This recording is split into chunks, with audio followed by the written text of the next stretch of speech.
Hello. This is what? Did you woof? Why are you a dog? You didn't stop. You gotta watch Chainsaw Man first. Alright, this is is nuts or nothing. This is sorry, I gotta be mature. This is Legends of Krigalia, episode 51, session 43. Now, you may think you saw everybody go to hell last session. You did not. You did not. No one went to hell. You're wrong. Incorrect. Yeah, Kelsey. I didn't say that, but yeah, Kelsey. Oh my God. All right. Now, instead, let's do a little recap. Let's do a recap on what happened. All right.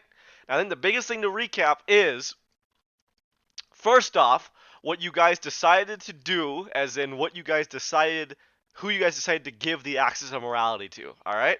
That was to the military. That was your original decision. Okay. You have then now learned what it is the Axis of Morality does. Can somebody regurgitate to me? Can somebody just throw up in my mouth about what I said about it? Right?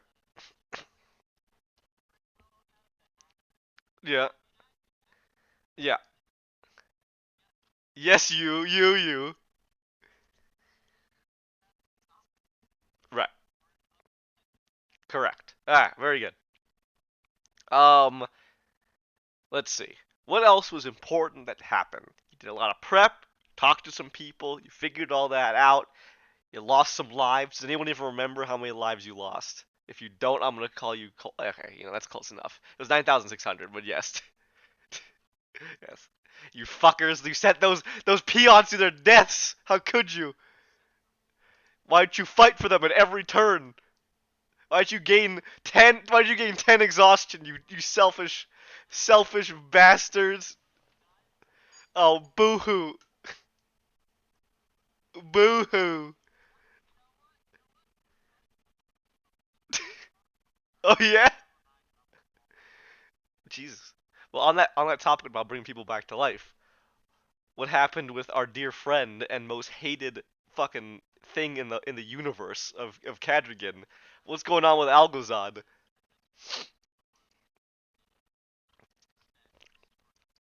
Before you do that, what happened? What happened with Algazad?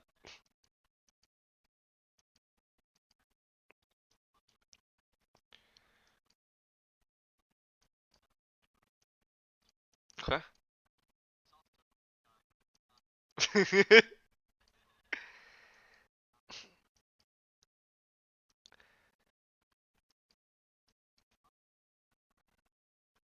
Indeed. It's important. There's a lot that's happened here. This has been unfortunate. What was originally supposed to be maybe like a month, a little bit more, probably a little bit more than a month. Took like how long did it take us to get here? Oh my God! So much information must have passed through your brain. Yeah, so much information must have passed through your brains. It's important to remember why you're actually here and what you've just done. All right. Yeah, you're welcome. I provide. You fought demons. You kicked demon ass. Stop. All right. Then, yes, Kachova will be after this. That's kind of your most important route to go. And then we see what happens after that. All right. Does anybody have any questions? Everybody good? He is. Yes, he's actually brass. Don't worry about it. It's devil shit. Shut up. We know. And he hit very hard. Imagine if you cut off the head of a statue. Alright, let's get. Yeah. Alright, let's get started. So, why are you being. Why is your name that? Why are you being mean? Okay. What is this? Why are you all edgy guys? Fucking Keurig has a skull, dude, with a arm, soldier man helmet. What is this? A fucking gas man? That's from GTFO. Very cool. And Melendez is whatever that is, a city. I have no. It looks like an album cover.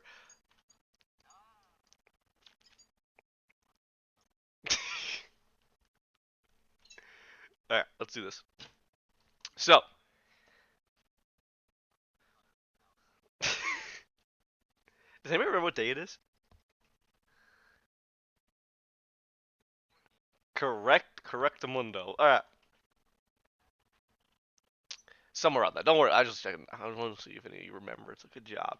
All right, so finally, with that awesome lightning bolt that you nearly didn't do, Zerk, nearly turned you to the dark side. Uh-huh. Lightning rattled up her spine, and uh, the dragon collapses into just that. All the mist and everything kind of begins to peter away. It's just this carcass, this kind of like rib cage tail thing, right? It's all messed up and nasty looking. But before the creature seems to dissipate entirely, you hear her voice one last time, but it morphs as she begins to speak in this kind of haggard, um, crazed tone. I can't believe it! All that work undone by you!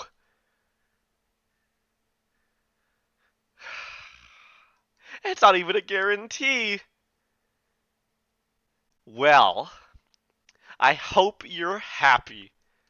And as she says that, her voice changes into one that is decidedly more male in tone.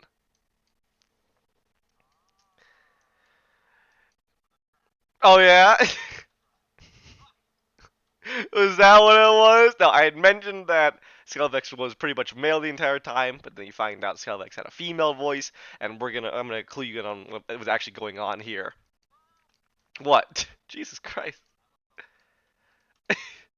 Oh yeah? Can you imagine? No. What? She could be a dragon, but I don't know if she would do all this. Alright, anyway, continuing on. And then now decidedly male voice. Who knows what form I will take next? Something more decidedly ugly, I presume. Ugh. Yeah? I guess we'll just have to see. Till next time, I'm gonna keep an eye out for all of you. Especially you, Zerk. See you soon. And that fades away.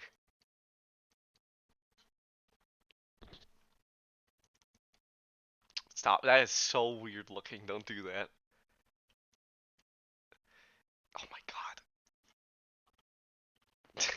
Don't worry about it. Alright. So, now that that aftermath is completed, what would you like to do now?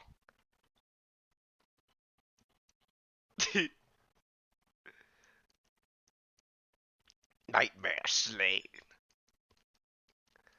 Alright. You want to?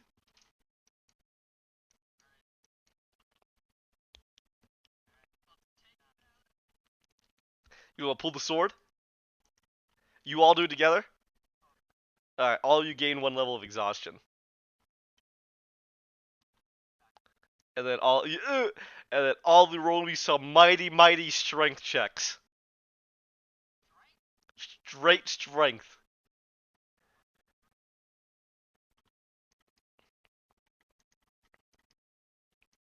And then tell me your totals. Okay?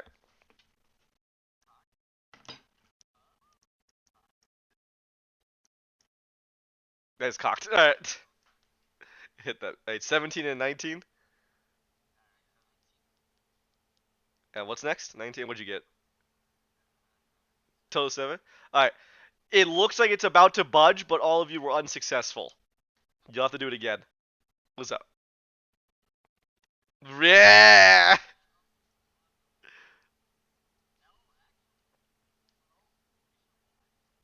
Oh.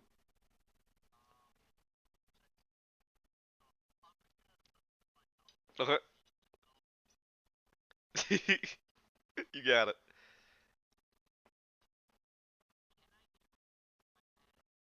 Okay. You made chance. The unfortunate thing is Mage Hand just isn't regular, right? Which sucks, right? That's why I like changing it up in Nightbleed. Mage Hand can like only carry like what 10 pounds of force. Like it can't actually. It's fucking huge. Like you can't even like really like in 5e, right? Mage Hand as it is, you really can't do anything with it except carry shit, really small shit, or like open a door. Yeah, it's like under his neck. Like I would say, like bottom of your collarbone. If you feel right there, that's where it's been pushed through. 21. All right, and what else? What did everybody else get? Acrobatics. Interesting. So while they're pulling it, you're like doing some kicks on top of the sword. Is that what you're trying to? Is that what you're trying to convince me? You can roll dex, just straight dex, not athletics, nothing like that, or acrobatics. Uh,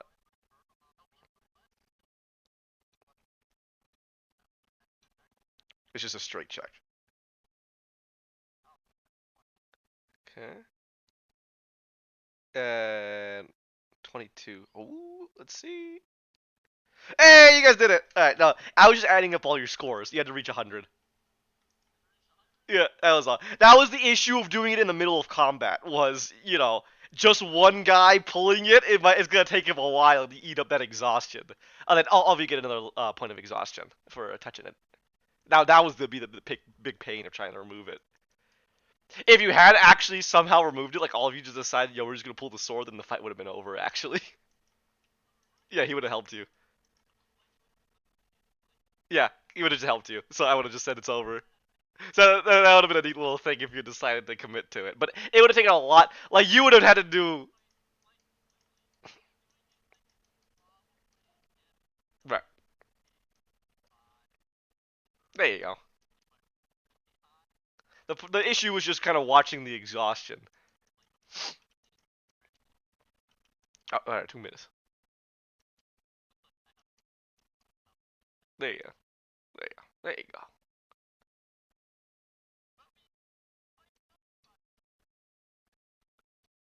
It was a while. It was 5. It was 5. It was 5. I wrote it right there. It was 5.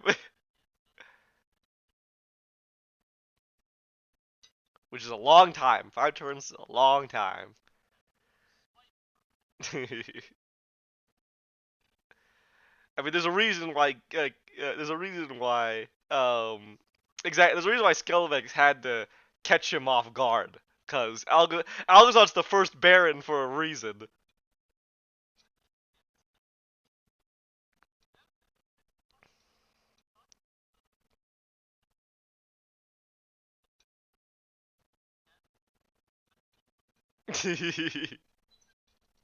Vengeance burns. Also, Algazon wasn't originally uh, the first Baron.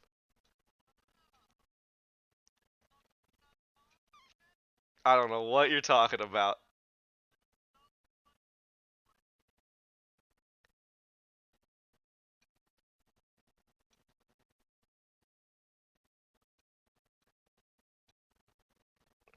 That's a great point, isn't it? Going back. Actually, funnily enough, I was gonna say like nothing happened, but no, actually, you guys started talking about some really interesting stuff while Edis was gone. You you're not gonna tell him anything? Oh, you did? Did you? What'd you hear? What'd you hear? You fucker!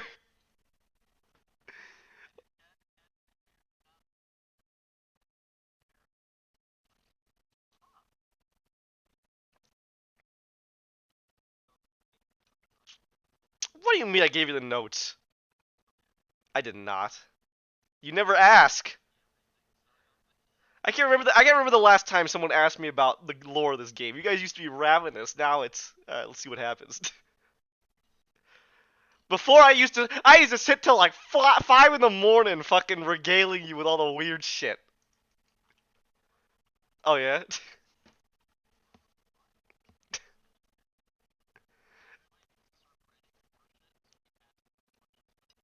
Oh god. Oh god.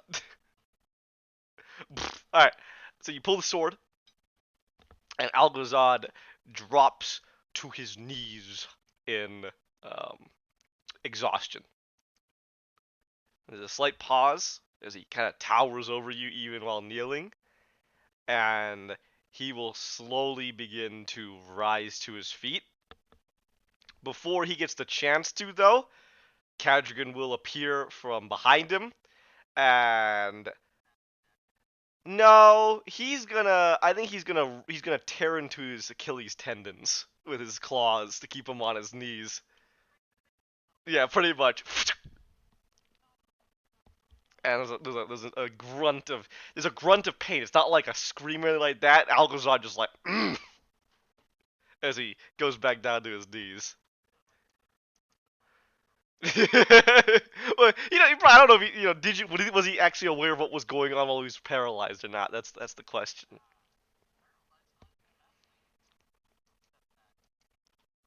Hmm.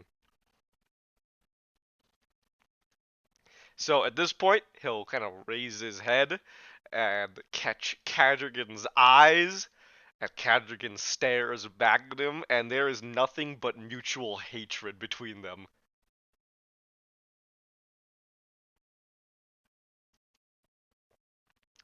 And it's festering that you all feel this tension. It is nothing but just pure anger between the two of them.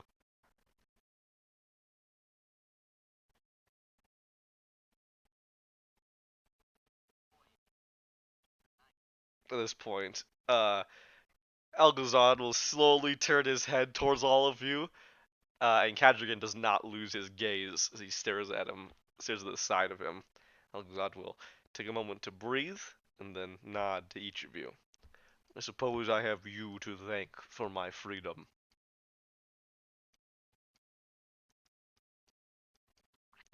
I expected I would have much more difficulty in negotiating what I desired out of this with you. The fact that you brought along him was certainly not in my plans, but I implore you to wait. Do you think you can do that, Cadrigan? Wait a moment for me to speak. That Cadrigan will, kind of pause, look to you, probably thinking about the fact that you had said that maybe this is the way he can save his souls, his old followers' souls. And there's a slight pause. You'll see he kind of slowly lowers his claws and just give a nod. And Algazar kind of looks surprised by this. Huh. You have learned to control your emotions somewhat. Or do I have you to thank? Did you make a contract with him as he looks to the rest of you? Do you control him in some sort of bondage?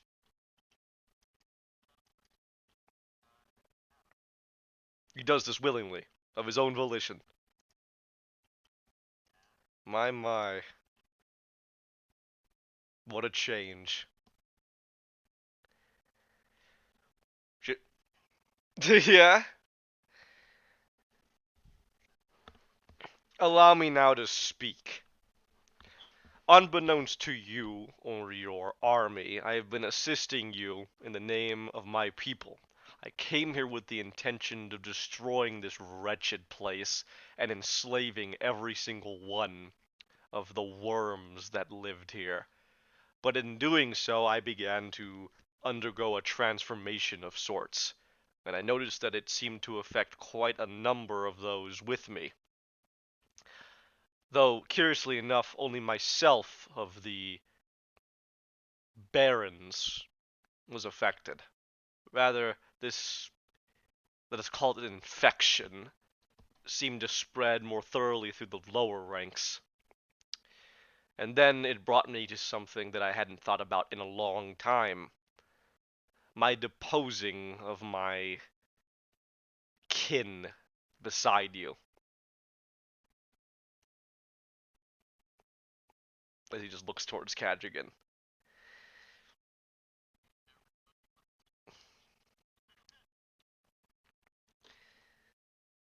It was felt at the time, and I strongly felt that he was not of the right leadership for our ilk. Whereas once he was respected, look at what he's turned into. And yet now I undergo the same infection. Curious, isn't it?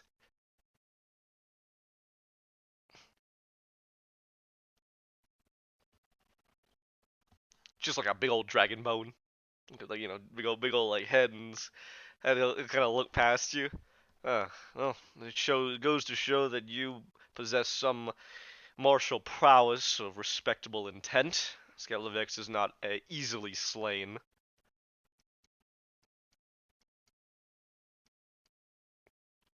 Who knows what will become of them now that our homeland is rapidly deteriorating. Rest assured, if you do not already know, hell is collapsing. I do not know when, I do not know exactly how, but invaders plague our lands. That is mainly what pushed this crusade of ours.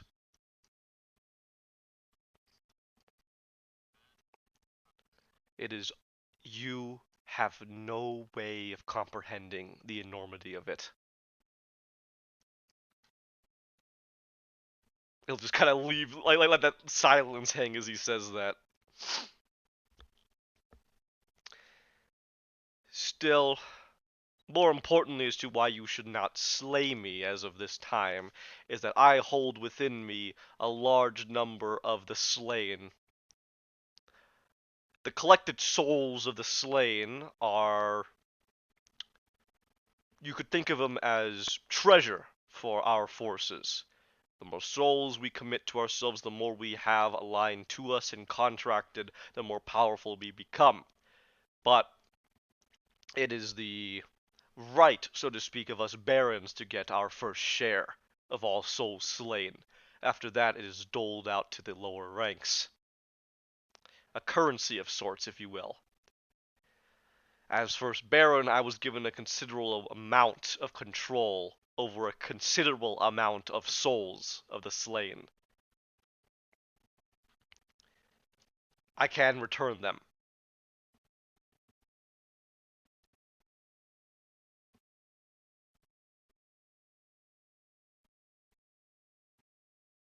He kind of just looks at you, looks at all of you for a moment. Will this be acceptable?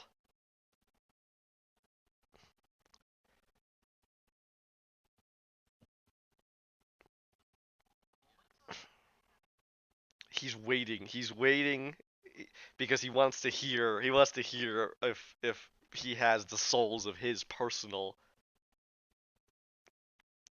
um his personal followers. Of the ones slain here, it seems. Yep.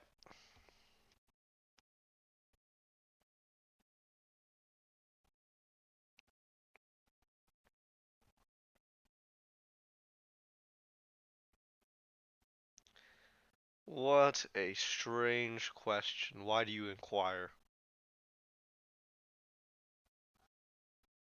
He wants them back. And why in the world would I return these souls to you? He says with like a venomous tone.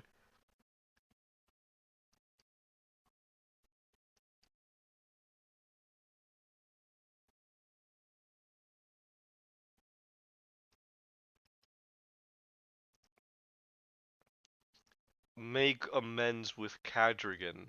Is my sacrifice of saving these thousands upon thousands of souls not enough recompense?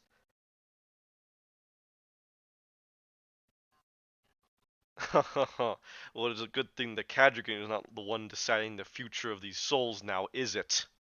You see Kadrian kind of unfurl his claws there, evidently not liking the way this conversation is going.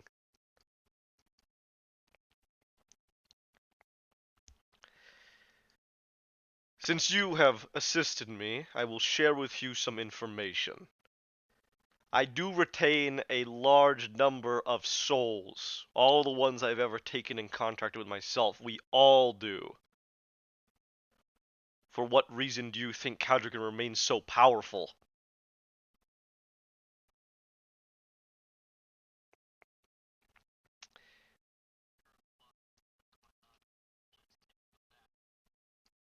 Why would I imply that?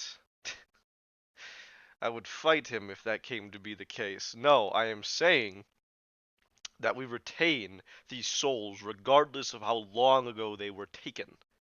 Of course, what that means can vary. The souls themselves might not be in the best of condition. The person they once were may be changed.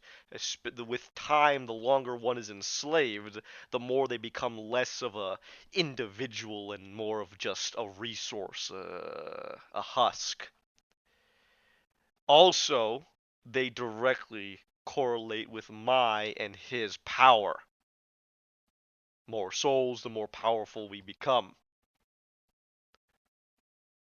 I am offering to give you the souls taken during the campaign, a considerably large amount, but my own personal ones that I've taken from the depths of him, why would I ever accept that?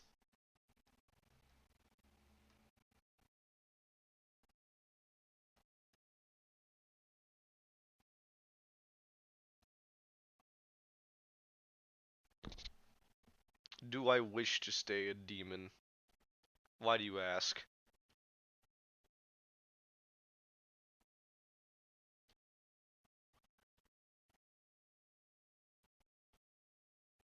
Change. Change.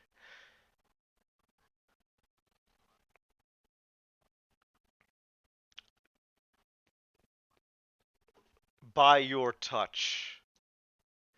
Let me ask you this, for what reason do I need to change?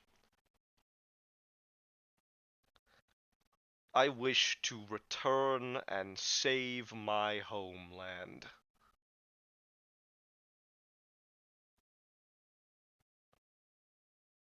And for that I will need as many souls as I can get. But I understand, along with this transformation I undergo, that they are not necessarily a resource to be just taken uselessly. And me assisting you by returning all these souls does well for myself. I do not require them all, and they were taken viciously.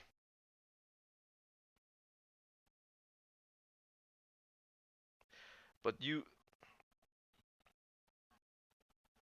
those that specifically sought us out to contract, I have quite a number of those, yes. There are differences, of course. But that is all I am willing to part with, for I must return.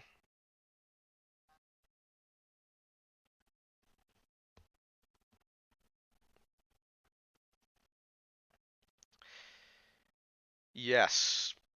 The more viciously they are treated, the more powerful we are. Such is our nature.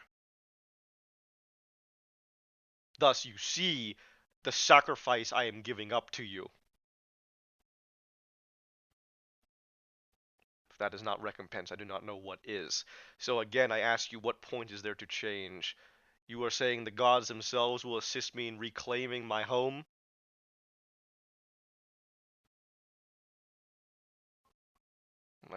Exactly. I find it hard to believe they will be of any assistance, which means the only reliance I have is on myself. Yeah?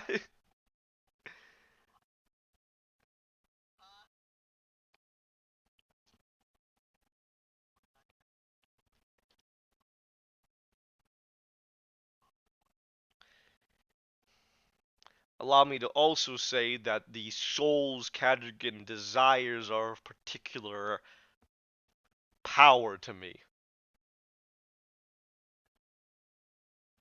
You cannot imagine the suffering I made them undergo. And Kadrigan at that barely keeps himself restrained.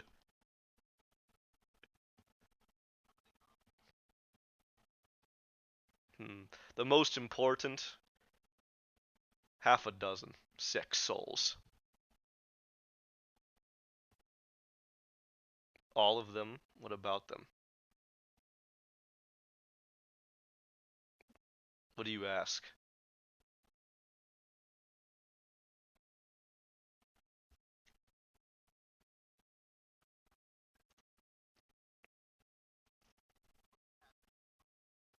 Okay.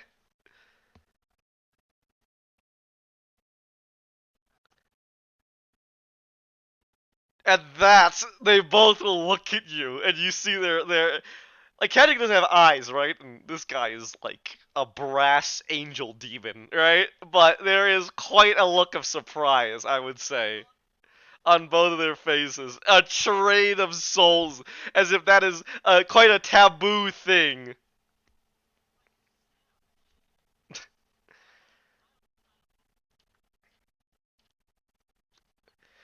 Indeed. But a trade, as you say, is not commonly done. It's a forceful seizure, not a merchant deal, he says with a nod. Hmm. I will need souls of equal power then.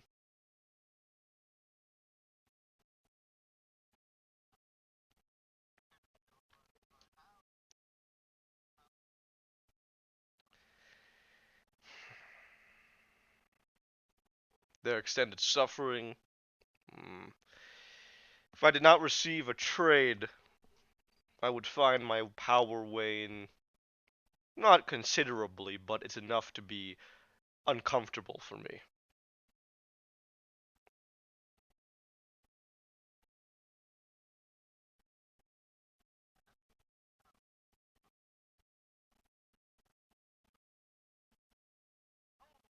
Holy shit.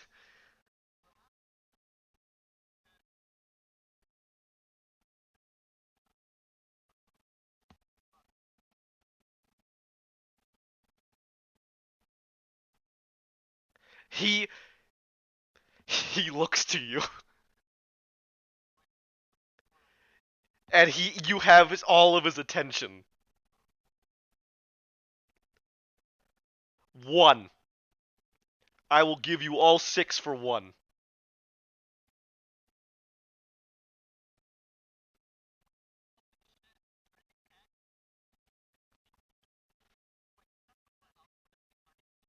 Kendrick will look to you as well as surprise. You would do this. But doing this might Kendrick can like kind of does you know that is such a humongous decision that knocks Kendrick out of his rage.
You would give up a piece of your own soul, making a contract with me. Hypothetically, he repeats in your tone, it would depend on the terms of the contract. You will feel some piece of yourself degrade.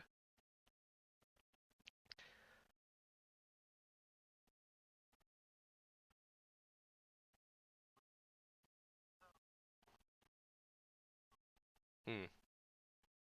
Hmm. Simply because of how long I have them and the power of their souls originally, the people behind them. A king is so much more powerful than a commoner's soul. There are exceptions. Sometimes a regular person is surprisingly powerful through force of will alone.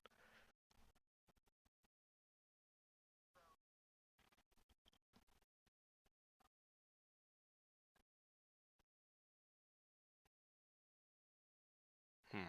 I had heard inklings of such, but never seen it myself.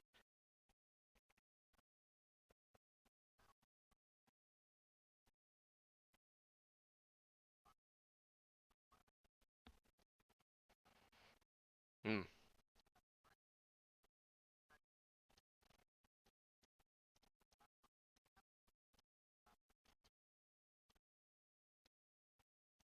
I do not need souls to survive, I need them to succeed on my ambition.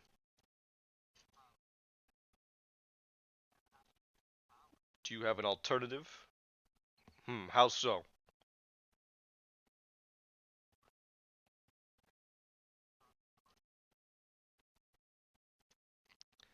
Hmm. But you are not sure that this will work. Hmm. There are no guarantees with that decision, and there is another issue. If I return, evidently it causes a physical transformation, does it not? Again, another factor that we have no assurance of. If it does, and I return, I will not be welcomed back as a savior. I will be welcomed back with paranoia. They will not trust me.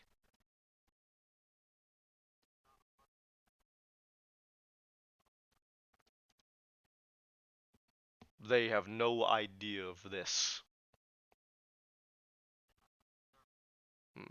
Even the ones on the surface, to my knowledge, the only one who became aware was Skelevex's deduction. All of them.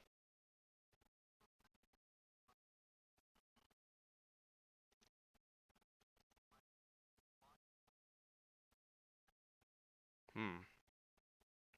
Perhaps I was not as secretive as I would like to have been, but that is the power they possess. I should have expected such.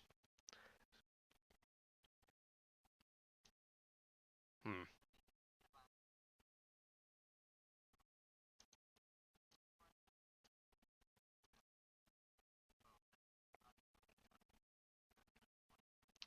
You know of the deception of the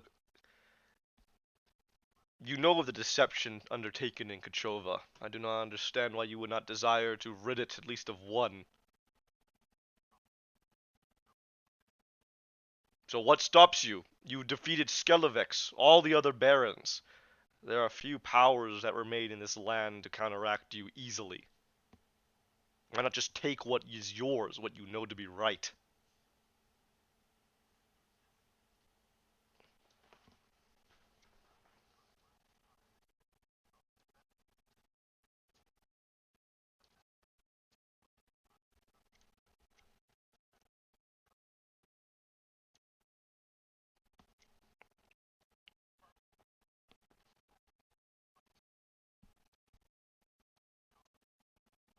Hmm. Anemone, anemone, anemone. Hmm.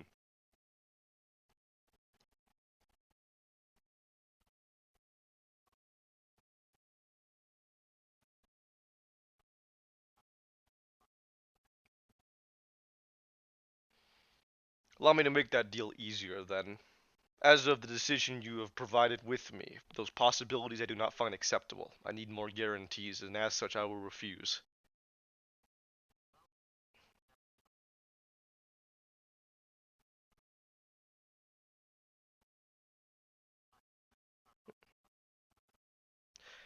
At the very least, with this knowledge, do I have your guarantee that I shall not be sent back unexpectedly through forceful decapitation? Good. Indeed. Shall I then simply return the souls I have already offered?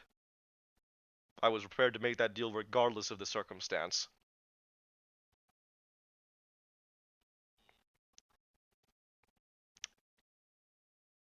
Cadrigan will slowly nod, seeming to find this deal acceptable.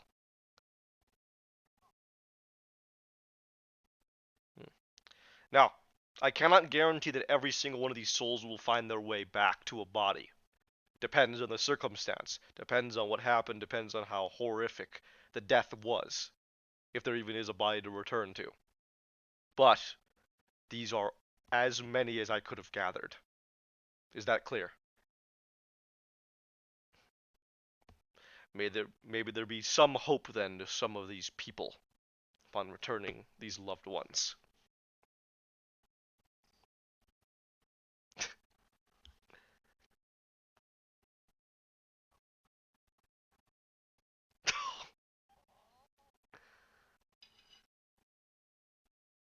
You'll hear a voice boom in your head.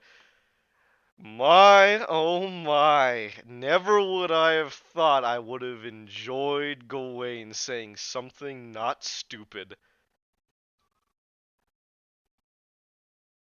And tell him, please, Connie, that I do indeed retain the soul of the Saint Finder General.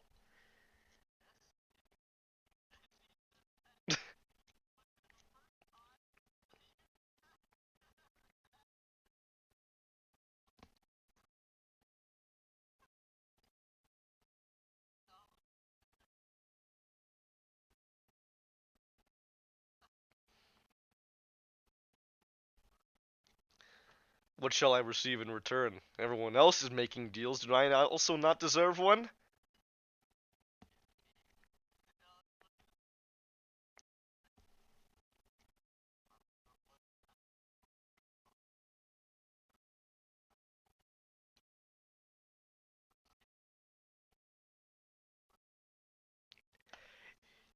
There is silence.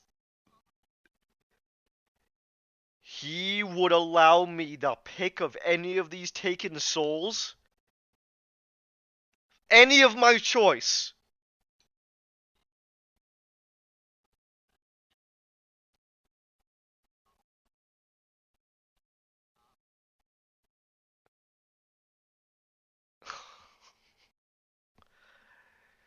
Please make sure that I am greatly enjoying the possibility. Please make sure, because I would rather he doesn't come to a realization that hurts this relationship. He understands how many lives were taken here, and just how wide of a net I have available to me to pick from. I do not share the same moral inhibitions that you mortals do.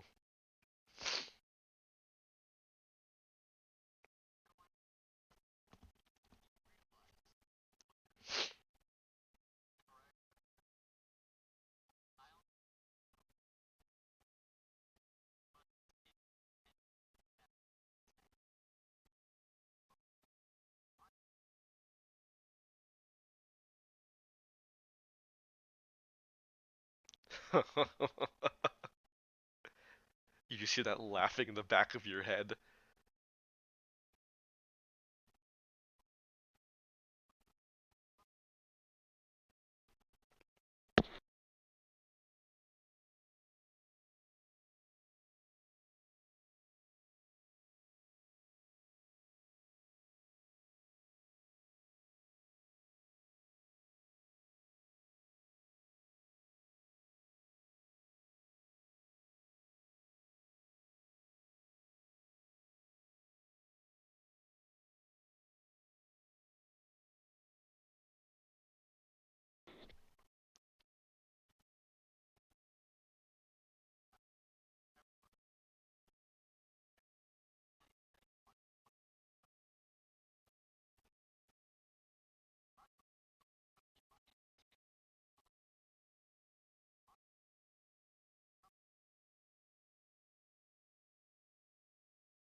Might I just ask what this Saint Finder General will be used for? I must say she is not what she once was.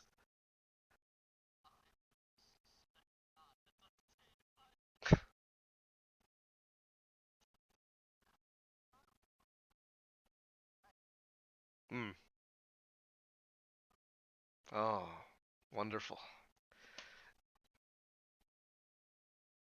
Saint Finder General. Hmm.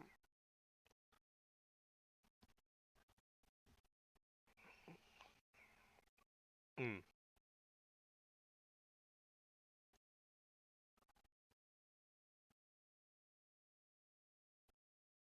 Hmm. In exchange for what? He'll kind of say. Oh, yeah.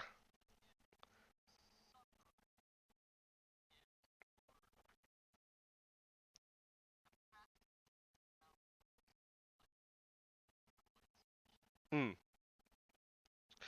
What is it you desire in exchange?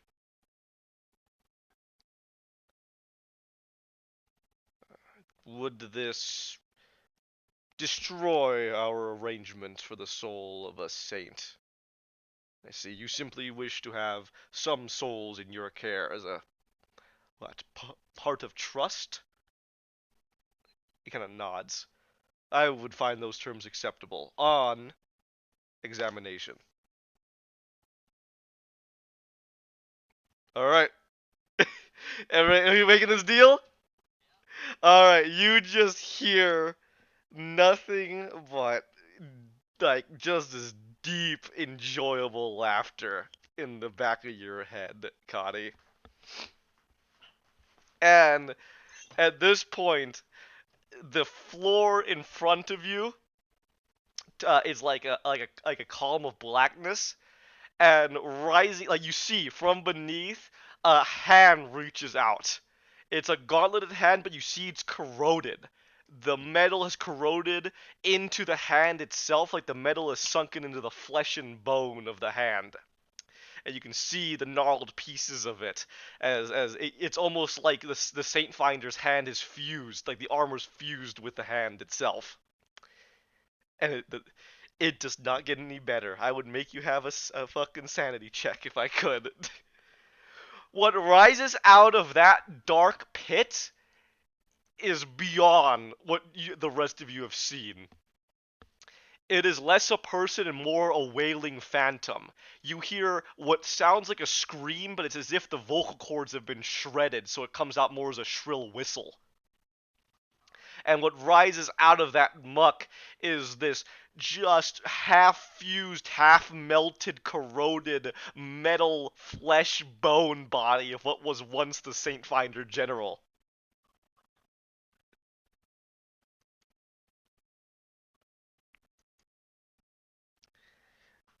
The Saint Finder General appears out of that deep pit, tries to stand, and there's a horrific sound of crunching bone as the ankle snaps. And ooze pours out of it. That shrill whistle of screaming seems to continue as the Saint Finder General, at least what she once was, curls into the fetal position and begins to weep.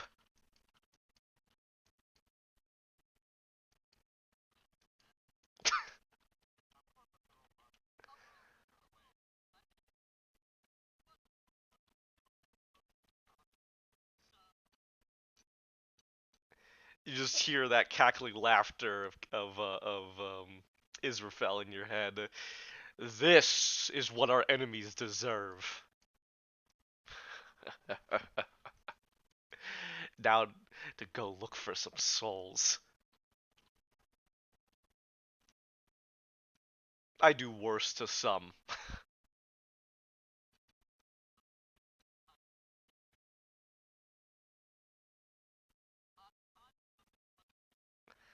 At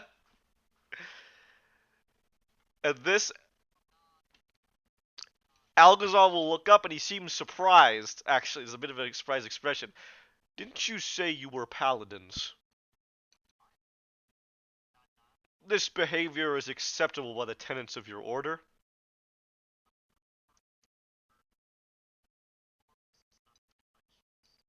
but is acceptable to all of you. Just my own curiosity.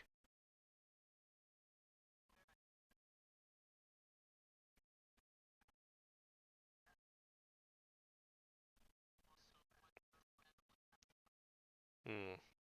Interesting. This is more than enough suffering. And with that, she will then be surrounded by golden brass light as she sinks below the ground again, weeping in pain. Before it closes.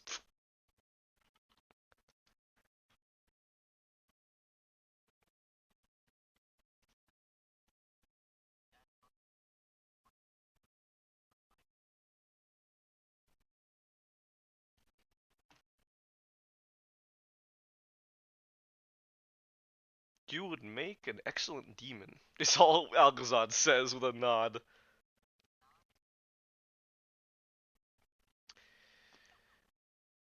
But you carry that power within you, yes? You accept it. What makes you any different?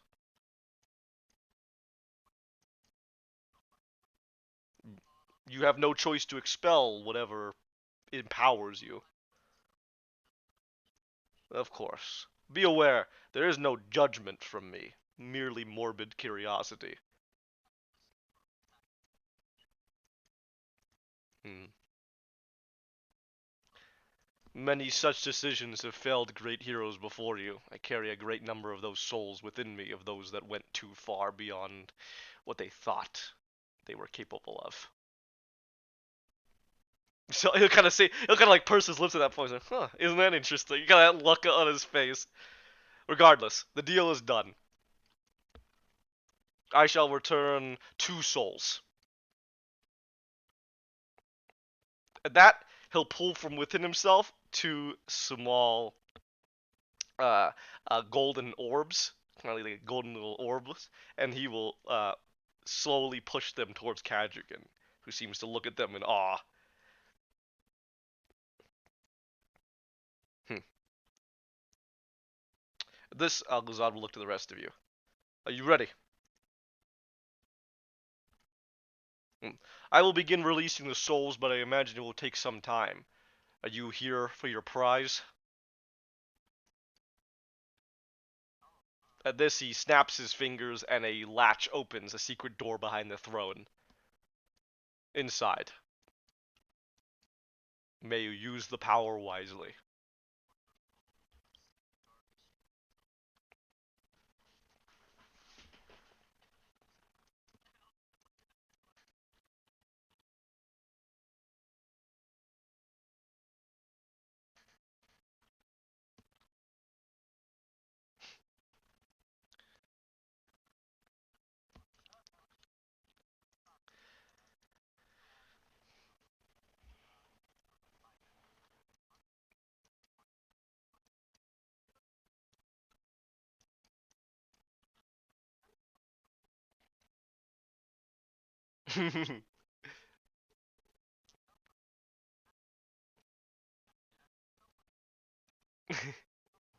I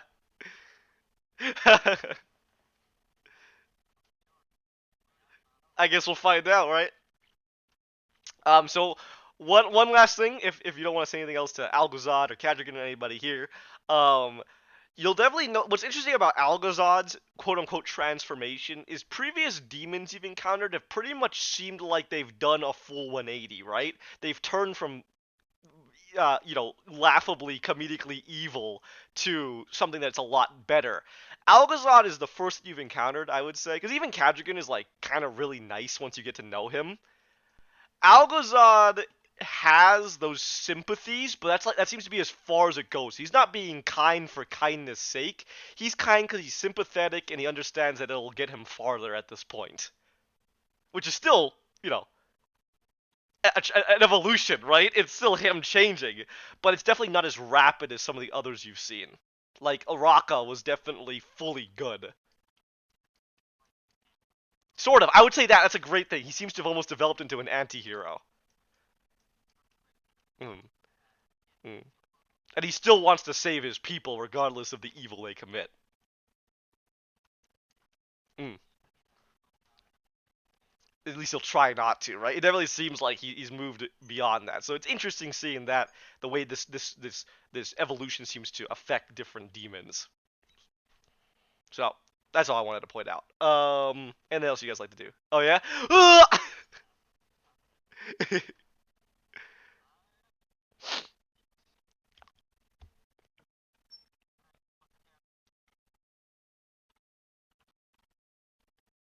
do you enter? Do you enter the? It's like a little room. It's like a secret room. Okay. Oh, you're dead. All right, now hold on. This is what you see. A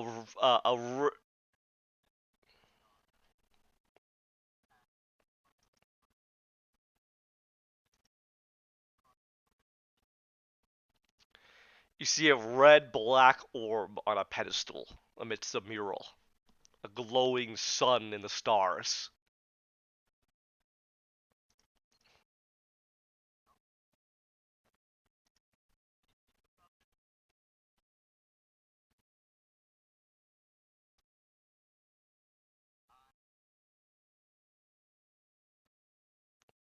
Okay, as you reach towards the axis of mortality, the entire room goes black. For everyone. And then slowly lights begin to fade in as you find yourself in a strange place. You seem to be amidst many rows of seats, and in front of you is a large curtain stage. No Axis, no Silverius, nothing else remains around you besides the seats and the stage. What would you all like to do?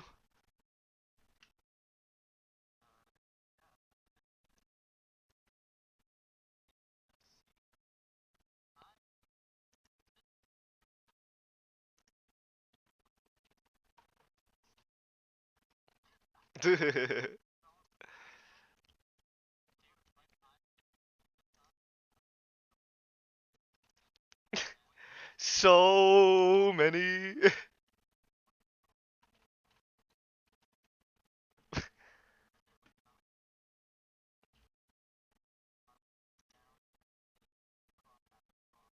Oh yeah. Got it. All right.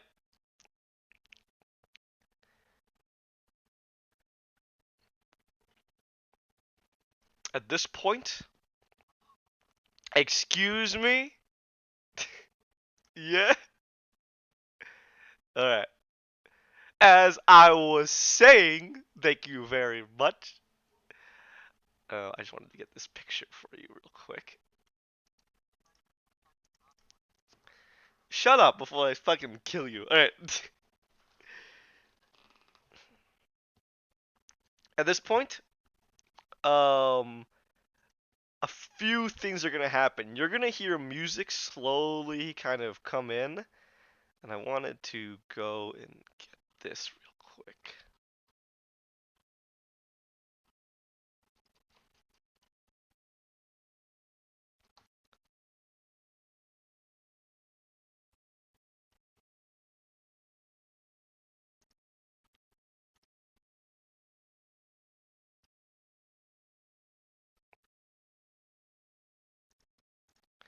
Let's see. I think I gotta dig into my old notes for this. Oh, my old notes. My oldie notes. An oldie but a goodie.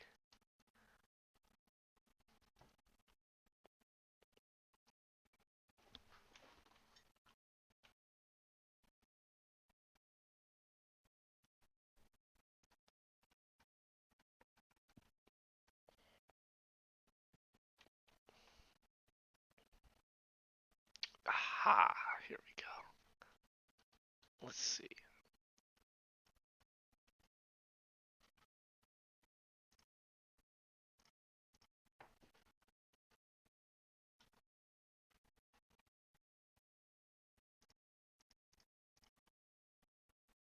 Okay.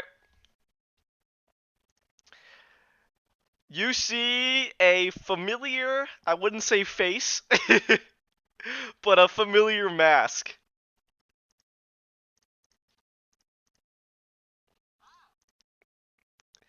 This is Kolerva the poet.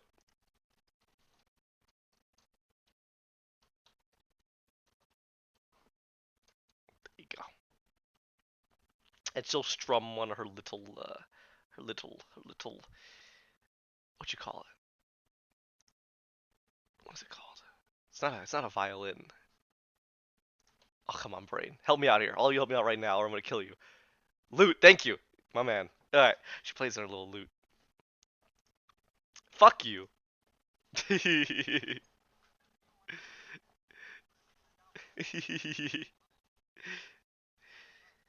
Oh my god.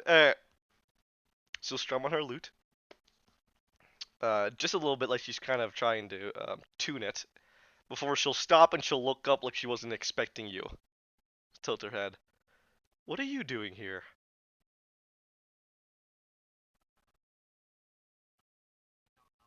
There's no show prepared.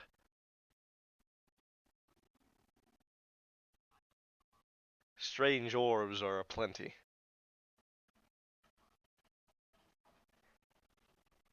Oh,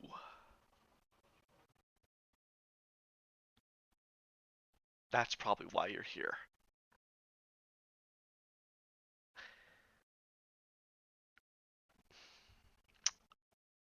Well,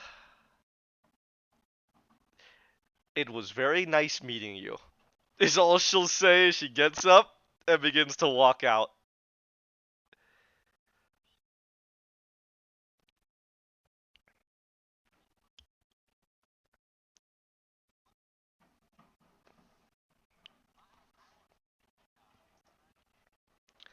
The curtains close and then unfurl again. But this time, they're not unfurled like kind of magically or on their own. They're unfurled by the Salovex. Everybody remember what the Salovex looks like? Same one. Same guy. Same guy. Slowly push it away. But this time, standing behind him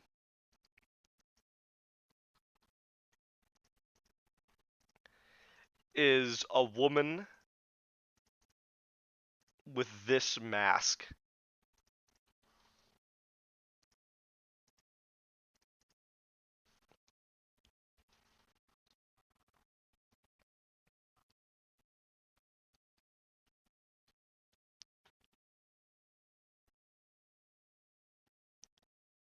The Salovex stands kind of off to the side, and the woman walks to the edge.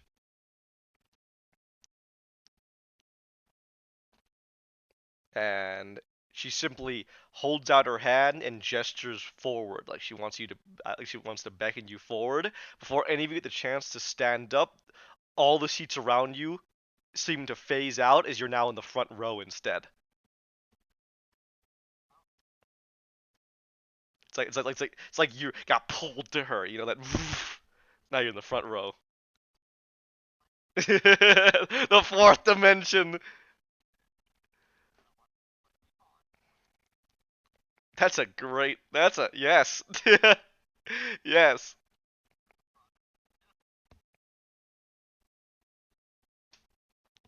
And in a very quiet voice, she'll simply say, "Greetings.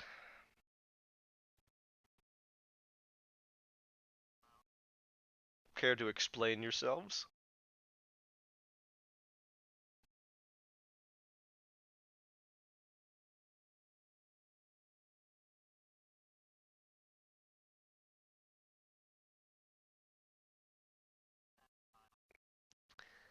A slight nod. "And what is it you intend to do with the access?"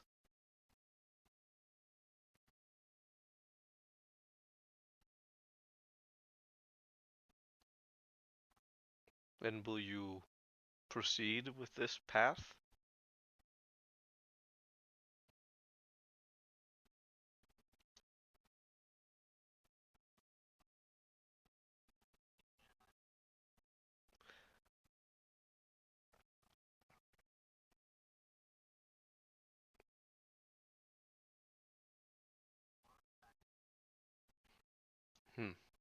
since it is the only path you see, then it is the only path that it shall be.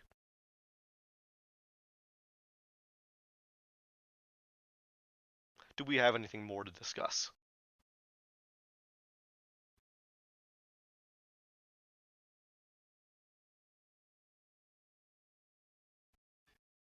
Yeah, pretty much. If you guys can leave right now, or you can figure out what exactly is going on here.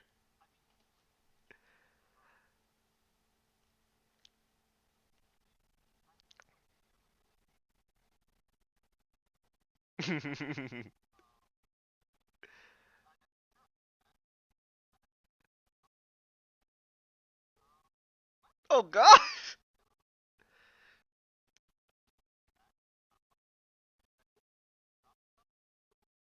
God, I tell you, man, this day was a good day. Everyone's getting. Oh, what? Excuse me. We're in. What is this? We're in a. This is kind of a big thing. I put a lot. There's a lot of atmosphere. Can we not ruin it? Thank you. Oh my God.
Okay.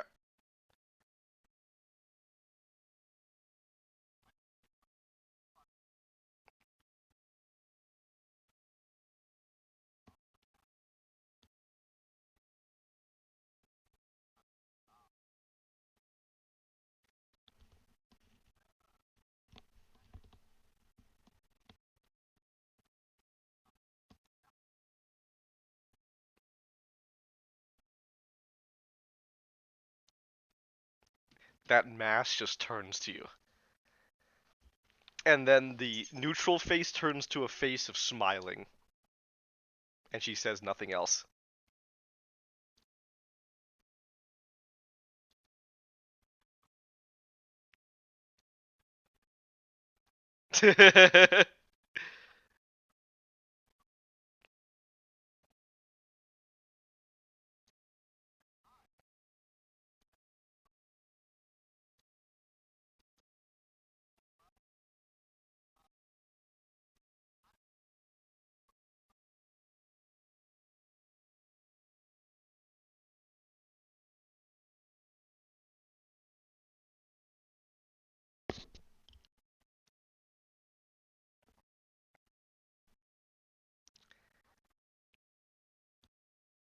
Excuse me. What are you doing? Let me get this straight. You're not talking as Gawain right now. You're talking as the player. Why the hell would you do that? That is so weird. That is so weird that I gotta go to the bathroom. So I'll be right back. You think on how weird that is. What the fuck?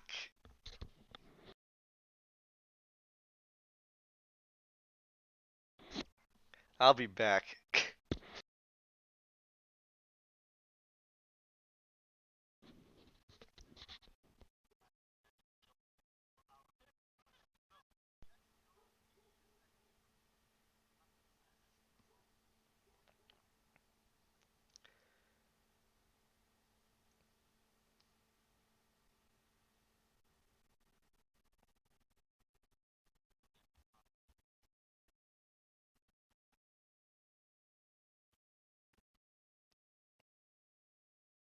What happens next is strange.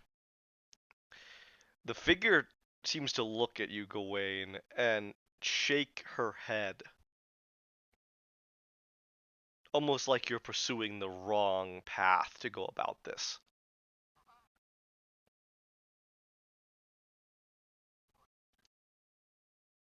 There's a slight nod, Gawain. You don't know why she's nodding at you suddenly.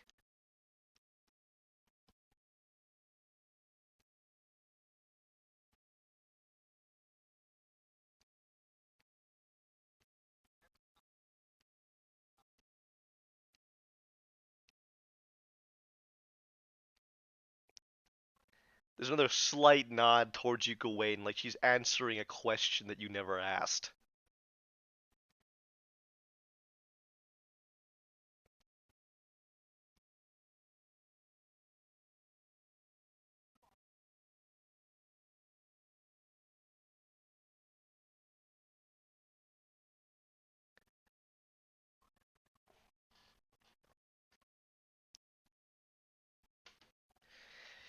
It's the strangest thing, Gawain. It's almost as if you feel like you should say something because it's just been nothing but silence and her making strange movements like she's answering questions that aren't being asked. It almost makes you feel like, what are you even doing here? You should get moving. If there's nothing to be gained, perhaps answers will be revealed another time. Otherwise, why are you here?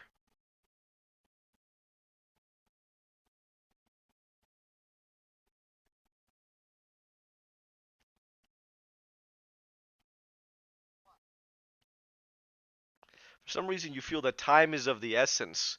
Like, if you don't do something quick, the right thing quickly, or at least pursue it, something's gonna happen and you're gonna lose this chance.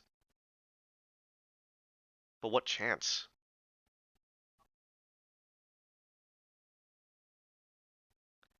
The figure then suddenly holds out her hands towards you, Gawain, like she's motioning towards you. She shakes her head no suddenly.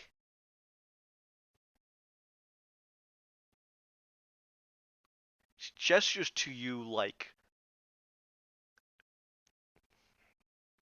in a way you can't understand, but she's gesturing to you, and you haven't asked a question in so long.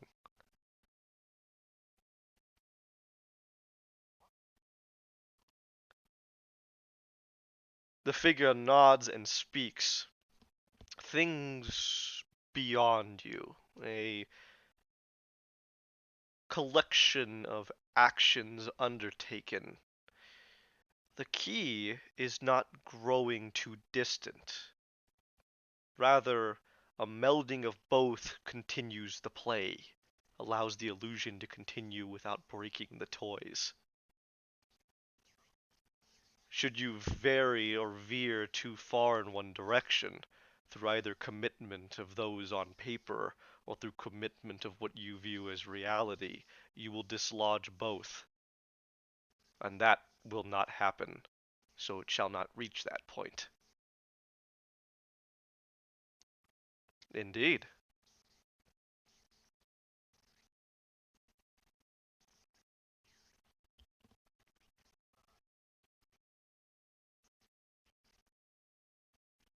You.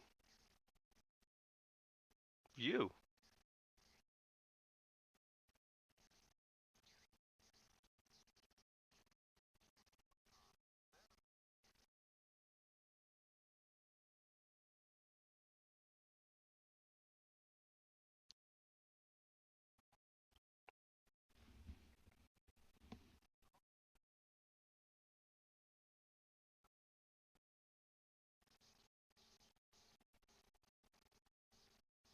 What do you think?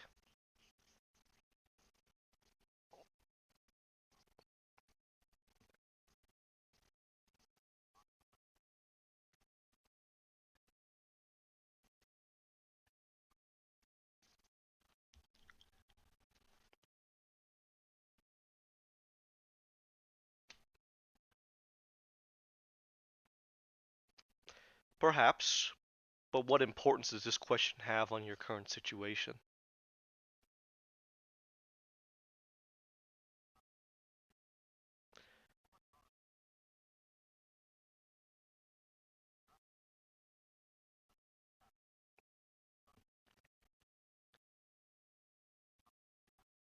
Indeed, but revelations would break them, break you.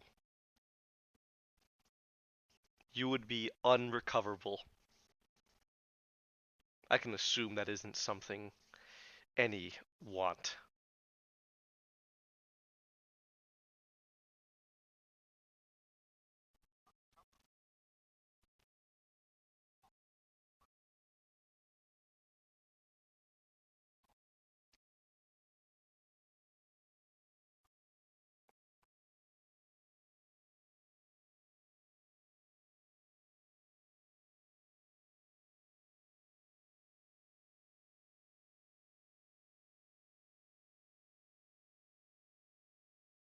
The face just stares at you go in, suddenly growing silent.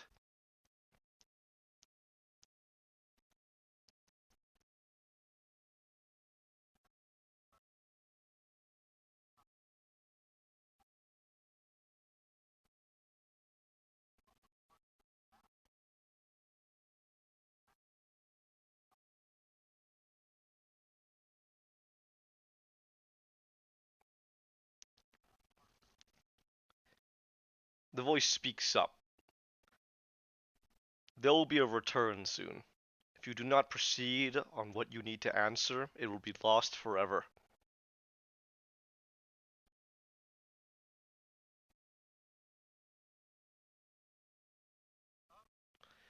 You have 5 minutes.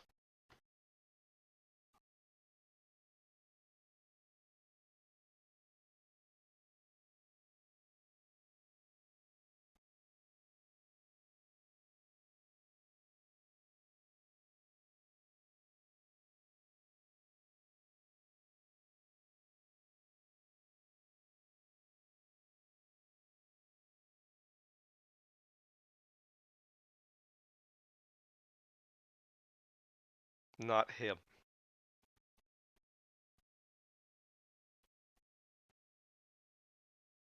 Silence seems to meet you after she said that go in.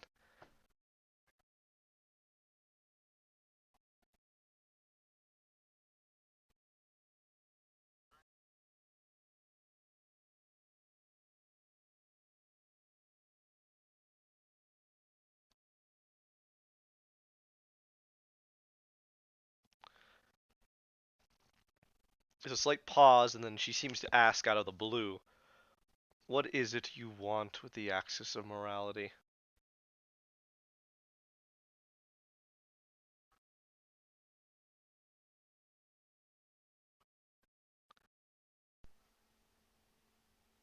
Gwen, you feel like you should answer, but something seems to stop you.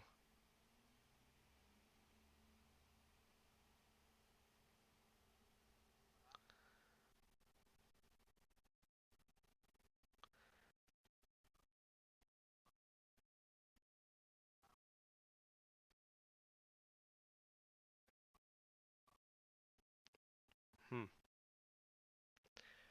At that there's a... Yep, keep going.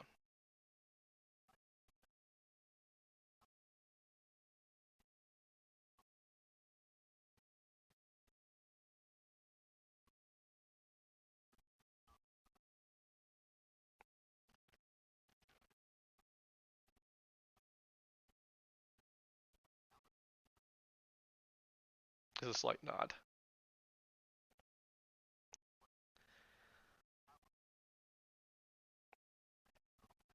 Very well. Should you require my tutelage, my blessing, here's the simple task I give to you. You must find a way to please not only yourself, but all of you. Do you understand what I speak? If you do not answer this correctly, you will have already failed.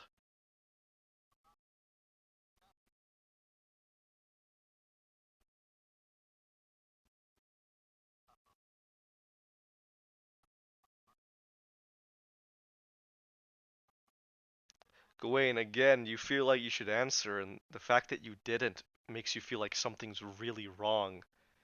In fact, it's making you start to come to a realization. A realization. Alright, I'm back. Alright, where were we? That was. Yeah, of course. That was fucking. What do you mean? What do you don't wash your hands? What? What the fuck? Nasty. Alright, where were we?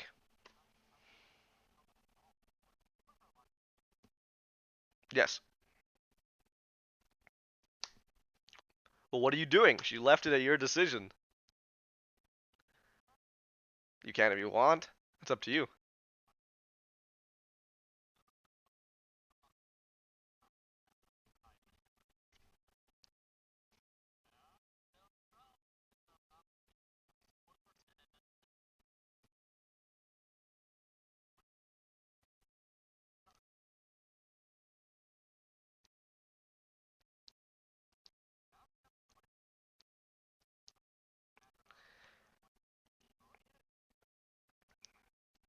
You mean Zerk's decision?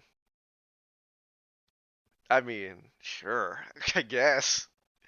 Remember, think about your fucking characters. You don't matter. It's what your characters want. What do you mean? It's what your characters want, not you. Yeah, alright, maybe, sure. Little piece. Um, you wouldn't have the character? What do you, what? What are you guys acting so fucking weird for? What? Yeah, I guess you could.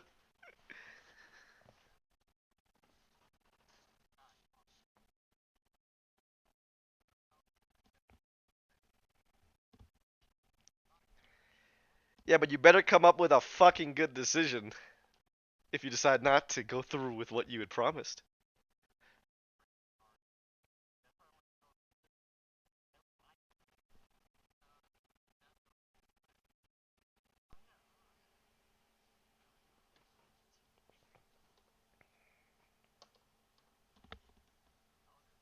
Duh.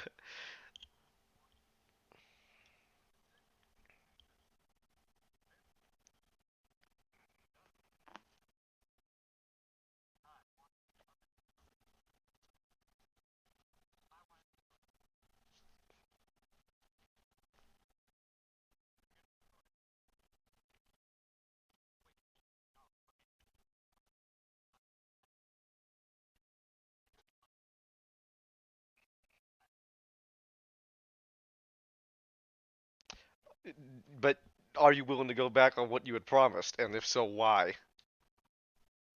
Because I asked if you were lying. What has changed?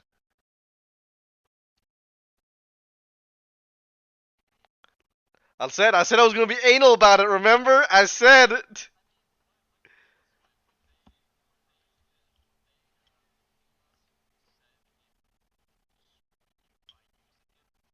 that's up to you to figure out. Who fucking knows?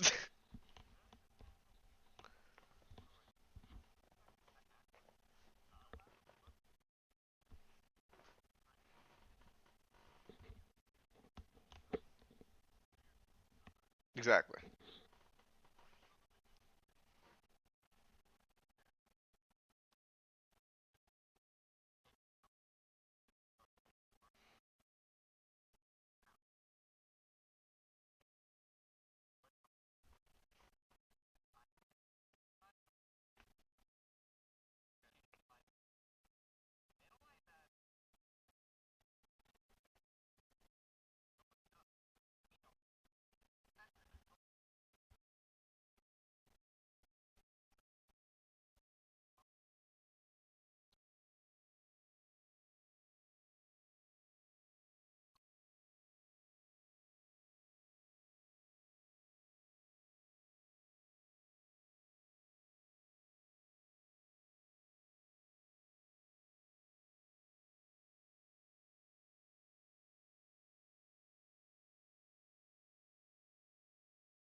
I'll rule over the ashes.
Just like that.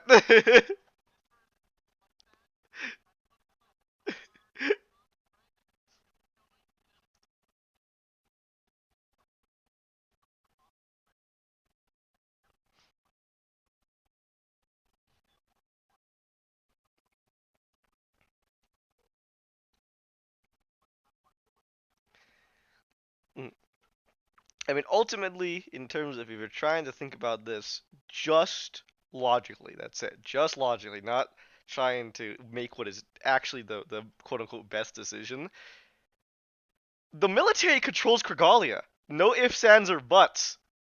They're in charge. That's it. The country is in charge by soldiers.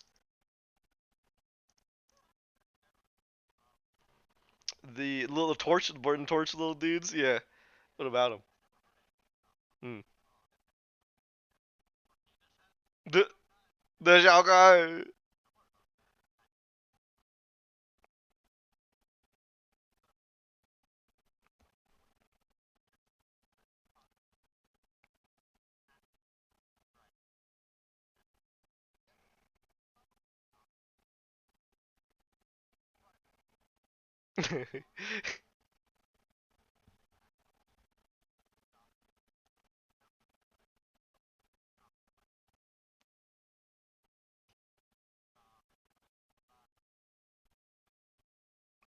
I wish you the best of luck, friend.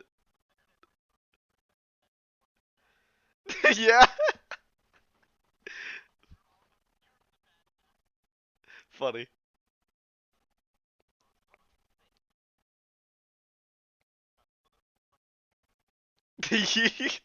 I just send the fucking evil Power Rangers after you. Oh, you're fucked now.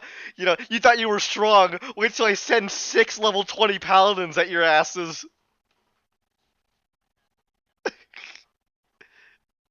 Oh, you like smites? You like healing? Fuck you.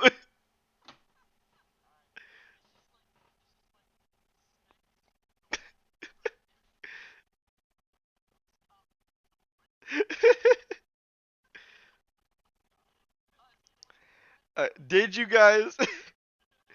Did you guys want to do anything with Ophelia?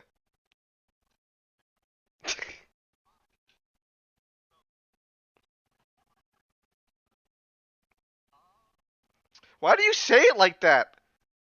What do you mean, me and Gawain? Alright, yeah, I guess I'll ask the question. Are you satisfied with this decision? And is your character satisfied with this decision? What a fucking weird thing to ask. But go ahead and answer, I guess.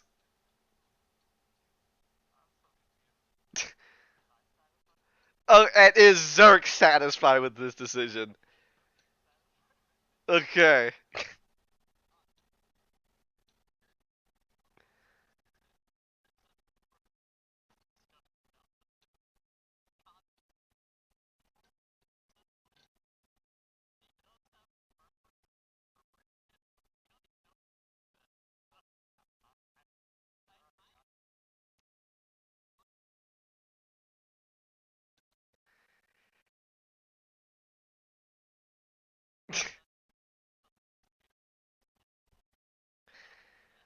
And what about you, Keurig? Alright, fucking God. Alright. Alright, so you all want to stick with what you got, is that right? Okay. Alright, at this point, the curtains will close, and as they close with your decision made, Gawain, you feel another tattoo on your back. It wasn't that hard. All you had to do was just go with it. Just go. That's it. I was gonna give you this no matter what. I mean, at this point, you earned it. You really think I wouldn't give this to you if, like, what, you and your fucking character didn't agree with each other? Like, come on. That would be a good idea, though. Maybe I wouldn't have given that to you if, like, you and Gawain were at each other's throats. I don't know, right? But you guys are the ones fucking bringing it up like that. What do you mean? All of you answered it like that. What do you mean you had to? What is this? I asked the fucking like a joke, and all of you what? Oh my god, you guys are so weird. You guys are so weird. It's this and it's like the flowers all over again, and oh my god. What do you mean spin it? Why are you guys so weird? Yo, shut the fuck up. Let me go give Blaiwo his boon. God, fucking weirdos. Oh, also after this is over, with the influx of souls, Israfel does share with you. Go ahead and gain a level, Keurig. That's all. He took a lot of souls.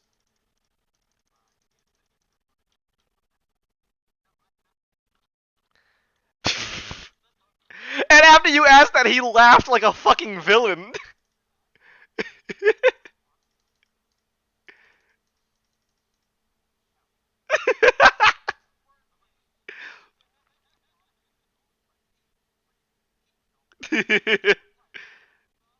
Do something then. Oh shit, really? I'll give you a level if you make me a deal. Yeah, now that I'm serious about it, yeah, you gotta think about that fucking thing.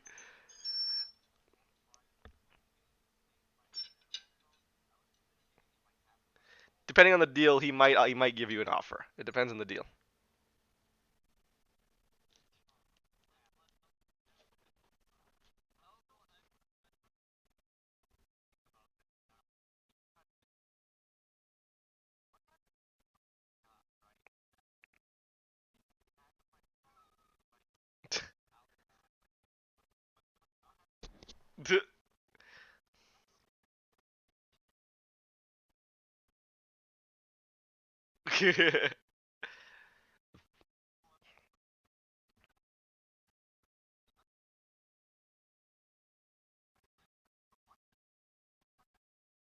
Are we the patties?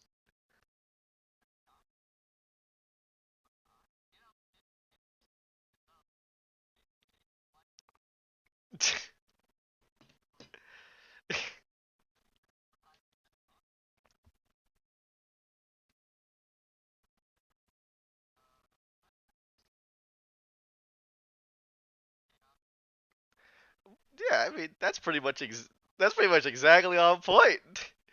You don't care where the souls come from as long as it's power. That's the decision that was made. You just want to get to Wellingear. Have you been acting? Where's the chaotic? Where's the chaoticness? You've been good, but where's the chaotic good?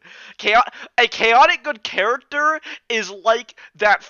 A chaotic good character doesn't fucking give a shit what the law says or what these fucking power hungry soldier fascists want, right? They know what's right, so I'm gonna fucking give this to the god. That's the best decision. Fuck everybody else. The place already sucks, right? Like that's what like a hardcore chaotic good character might be thinking. Of course, there's a lot of leeways. I'm not. That's why I'm not so anal about it. But the idea behind chaotic good is even more than neutral good. Neutral good is Spider-Man, right? Neutral good is I'm gonna do good even if the law says that I can't do good, right? Chaotic good is I'm gonna dismantle the system if it isn't doing good. That's what chaotic good can be. Okay. For what purpose? It depends on the purpose, obviously. What purpose? Just cause you want a level, just cause you want power. I don't know. I don't know about that.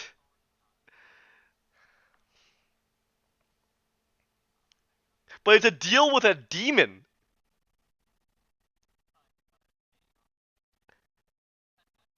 an anti-hero demon.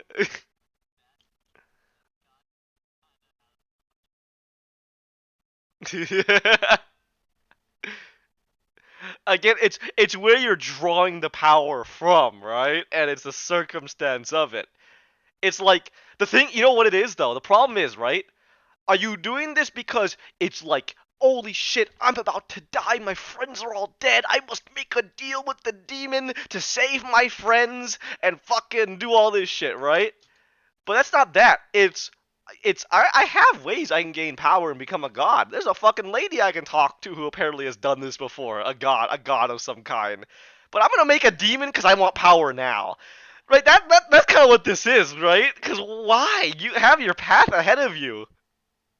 Do you really need to give up half? You want to take a shortcut, and if you're taking a shortcut, I'm gonna make you change alignment. Right? Does that make sense to you? Doesn't that seem fair? Yeah. Alright, cool. All right.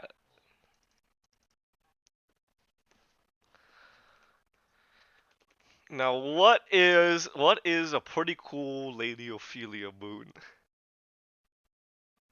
Boon, a boon, a boon. No. Oh my god.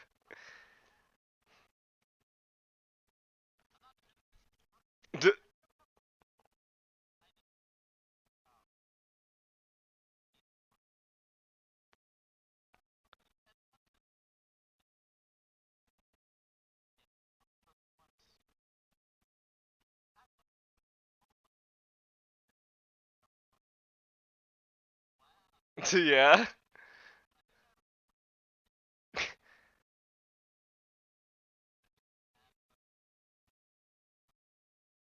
Yeah. I would love to give you the boot. Do you have the boot of fortitude? I would love to give it to her. I know you want it, but I don't think it really fits Ophelia. She isn't about being big old beef. Hmm. A boon of fate fits. Boon of fate fits. Also, what I thought was really cool, Boon of Skill Proficiency is quite an interesting one. I'll let you pick between those two. I'll let you pick between those two. Boon of Skill Proficiency or Boon of Fate.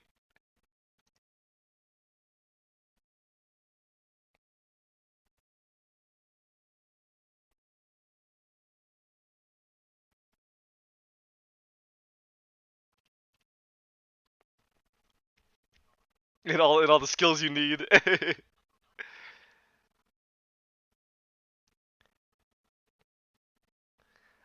I don't know if Boon of Skill Proficiency. Let's go check. Let's see if Boon of Skill Proficiency would give you.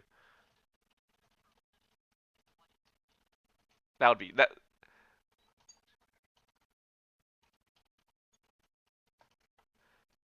Yeah, I don't think. No, yeah. There's no expertise is something completely different. You do not gain double proficiency in character creation for having the multiple skills. You just pick a different one. Is I'm pretty sure how it works. I'd have to double check. Oh God.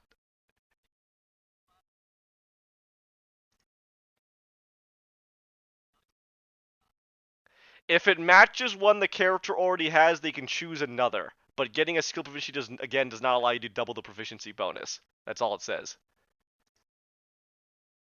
I think to my knowledge.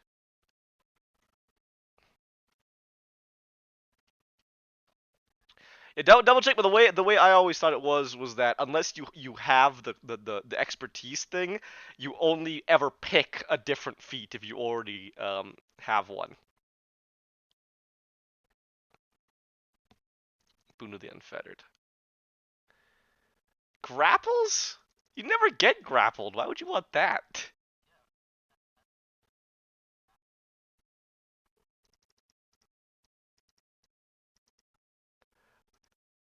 When was the last time I grappled you or restrained you?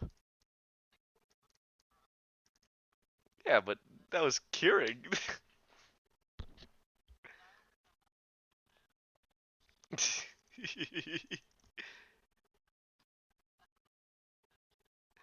Do you want Boon of the Unfettered?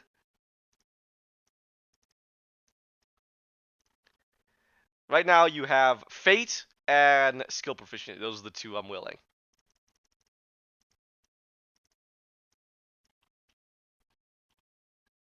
Alright, very well. Oh yeah, you get nothing.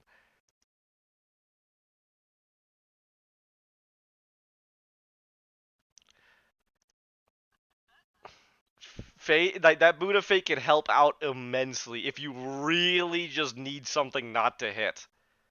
It really could help you out. Or if you need somebody else to really hit something, Boon of Fate. Absolutely. It's only once, but yes. That one time he could pretty much, it depends on what he rolls, right? But one time if he rolls high, it's pretty much a guarantee that he can make something go off.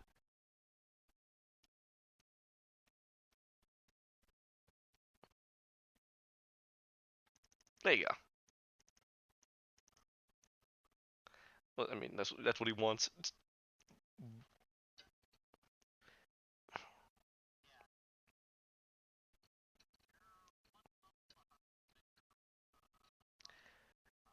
And Kierig is now one level ahead, and Melinda's my middleman. Interesting.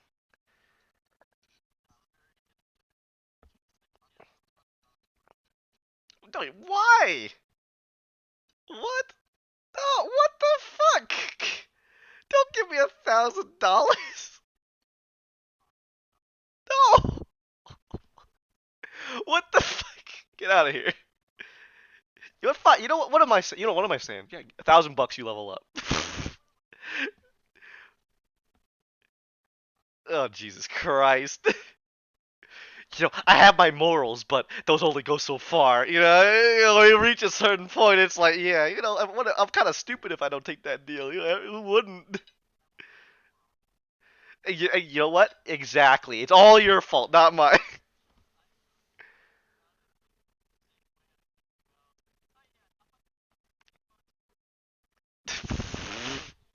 I have rules for that. I could find rules for that. I would dedicate myself.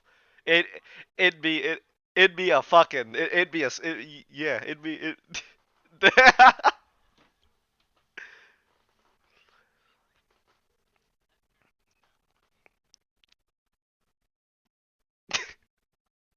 Yeah.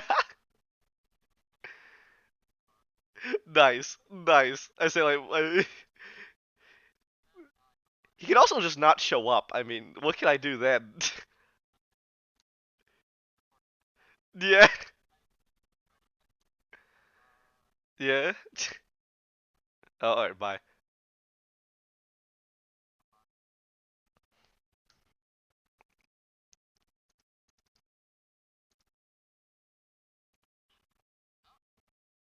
Oh, yeah.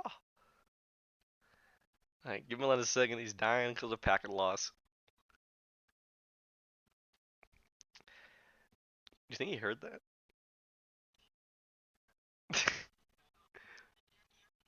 Maybe not. Isn't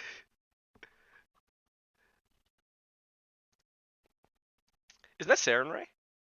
No, Sarenrae, right? From a Pathfinder. Yep. Oh, well, there you go. Oh, what a twist! Lord Tarkus was actually French. Tarsus was French. Tarsis. Fix yourself, Melendez. Hurry up. Oh my god, he has fucking pack loss. Look at this little dude. Little baby man. Little baby. Baby man. Baby man. Why are you such a baby man, Melendez? Baby man. Packet loss. Baby man. Baby. Oh, you hear me? Baby man. I'm not fucking telling you.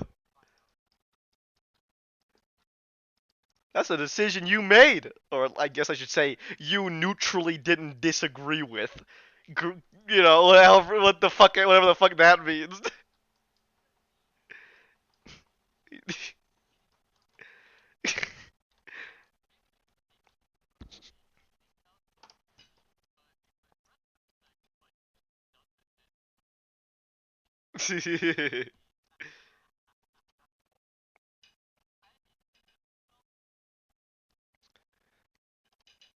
Well, oh yeah, now it's interesting. Let's just say now he's a little more concentrated.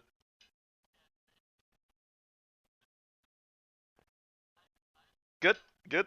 Uh, at this point, you will return back to the room with the Axe of Morality successfully in your mage hand. It breaks. We did it! That's all it took! No. Can you imagine? Yeah, we kind of dropped it and it broke. Oh my, what a twist. Yeah, that's the ending. What of the possible dimensions have that ending?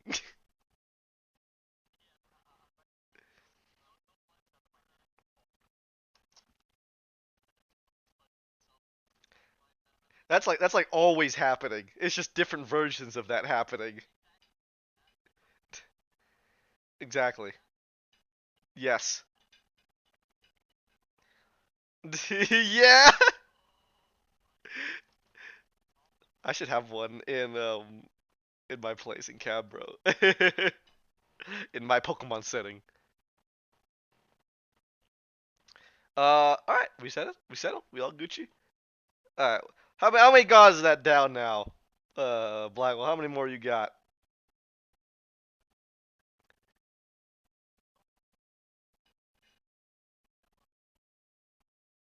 All right. Let's go. Yeah.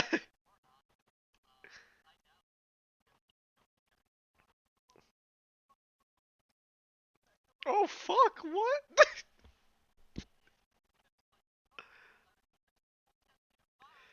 I gotta get back. I'm late. What?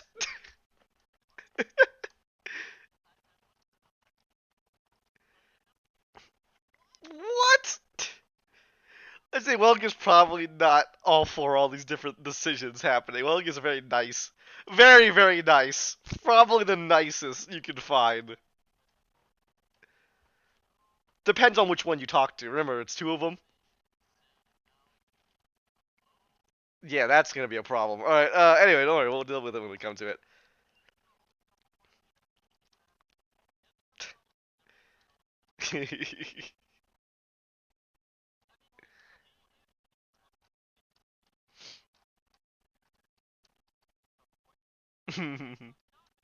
Hey, it's getting shit done, isn't it?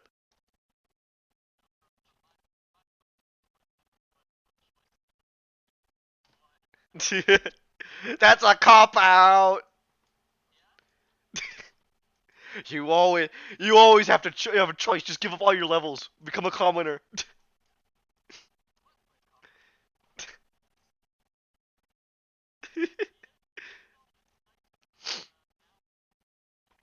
Is true. All right.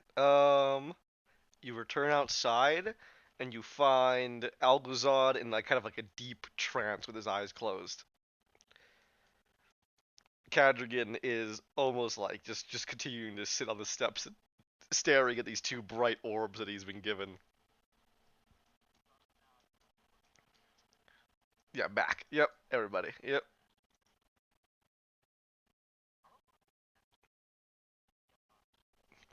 I don't know. Didn't feel that long. Old guy.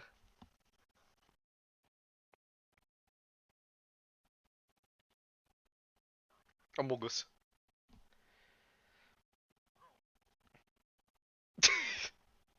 He's very sus. As soon as you all exit, Alguzad will kind of. He doesn't even open his eyes when he speaks. I presume it would be good for you to return to your masters now. That this is where we part ways. Just simply think whenever you desire to contact me, and I will be there.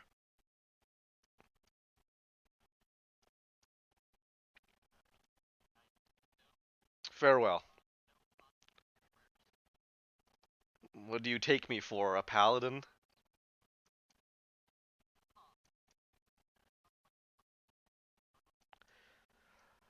Unlike all of you, I do not desire to submit myself to some being that imagines itself greater than me. I use my own power.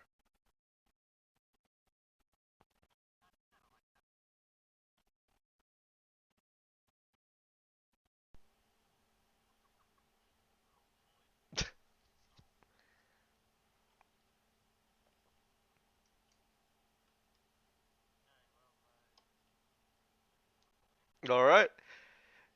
Kadrian will carry those orbs and then melt back into the darkness. He seems awestruck. Like he can't believe what's happening is happening. Exactly. Good guy. You might not say it, but good guy. very very appreciative. Beyond appreciative.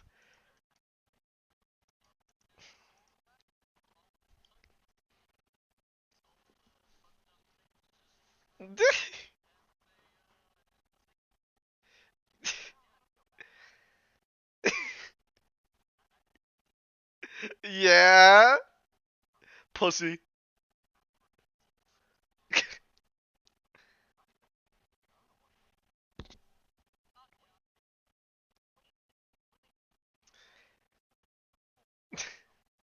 Gwen shifts like not like as a character, but as like what he'll approach the situation with. Sometimes it'll be, yeah, goody two shoes, we'll save the day. And other times it's, yo, you want all these, yo, you want to give my fucking friend's souls back? I'll just give you the souls of this asshole saint that runs the country.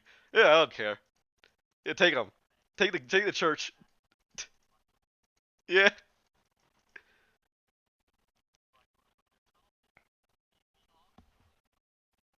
yeah.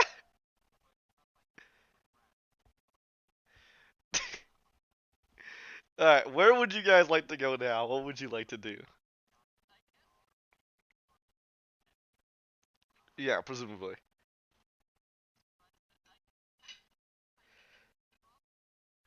They're not fucking going in there. You kidding me?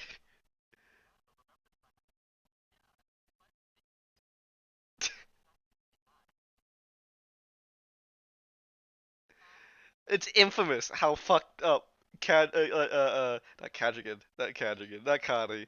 It's infamous how much Lord Tarsus' tower is like fucked, beyond fucked. All right, so you guys just exiting? You will exit out of the tower without any issue.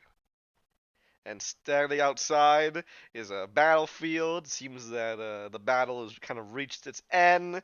A lot of bodies, a lot of pain, a lot of just nastiness. But soon enough, you'll kind of report to the command tent where they've set up. And standing there is like everybody. Everybody. Everybody. And you're just holding your mage hand, right? Ew, ew, ew.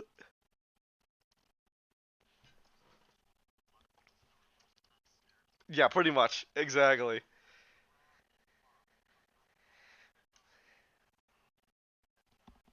Oh, fuck.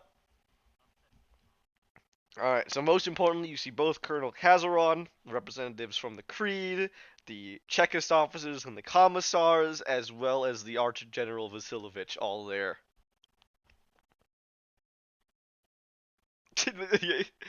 And you set it down.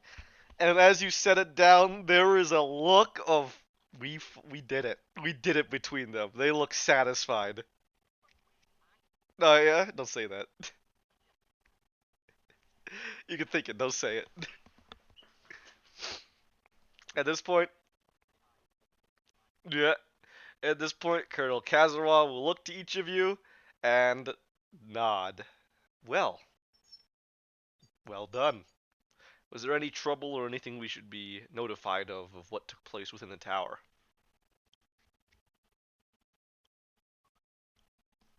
Hmm.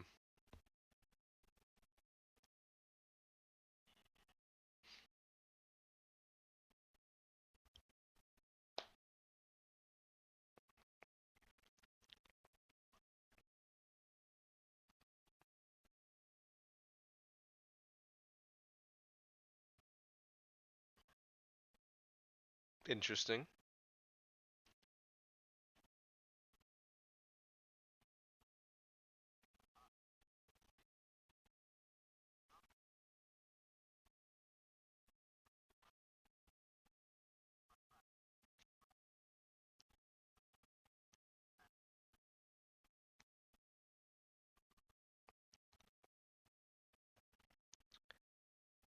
Truly, this seems to have everybody. As you say that, there's this look of silence. Is like, excuse me, what?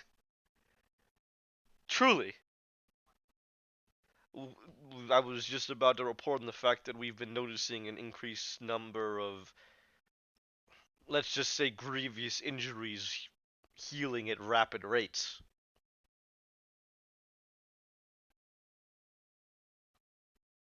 For what reason did this brass lord undertake this?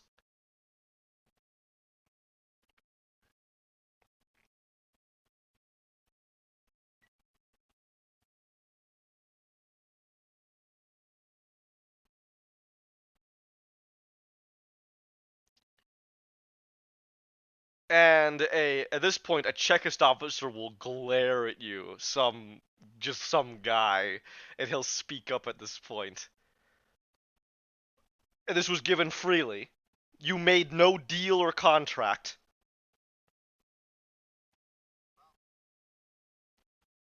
When you say well, everybody freezes. When you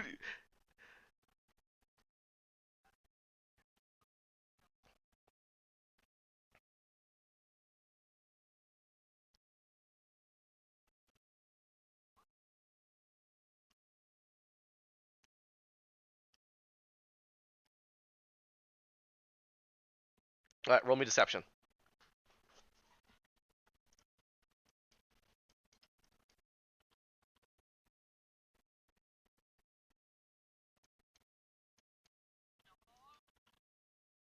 Total.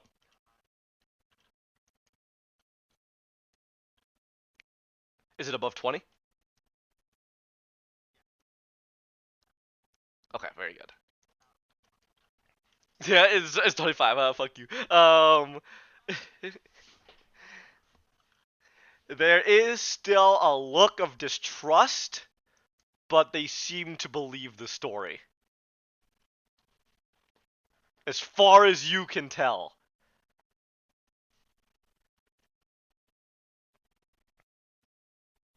And at this point, they'll kind of all look at each other.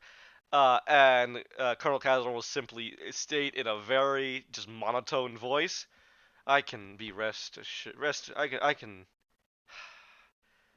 I can be assured that this will not." He'll kind of pause, right?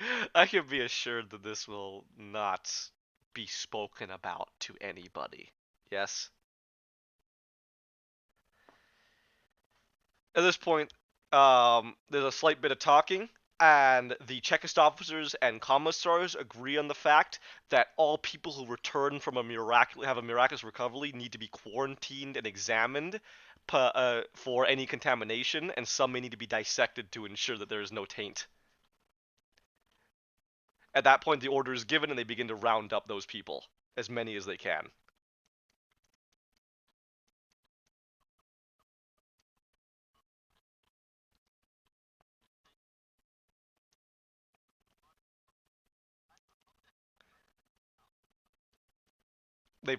Yeah. Actually, any of those would have been believable.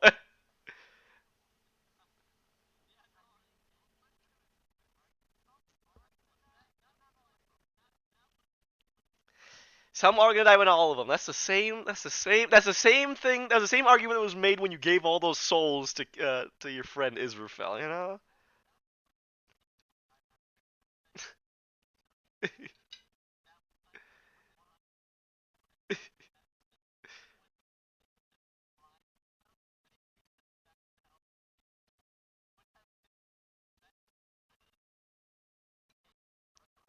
Oh yeah.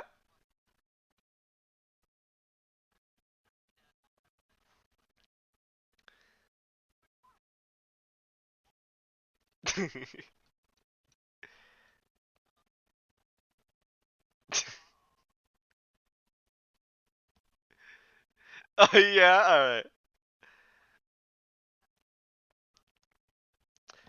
Regardless, a great effort will be undertaken to pretty much apprehend everybody possible, and they will do what the Cheka commissars and church do to people believed to be under taint of demons. What's that? I know you're looking for an answer that will no.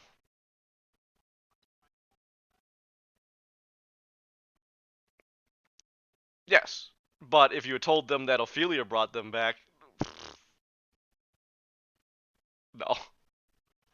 No, not at all. The church would have pressured them. It's a divine blessing.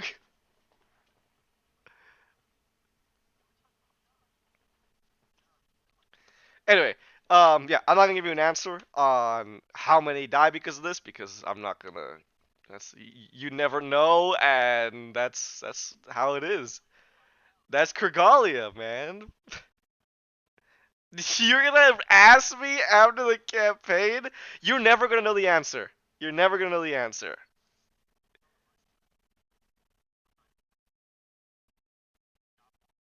There you go. Oh my god.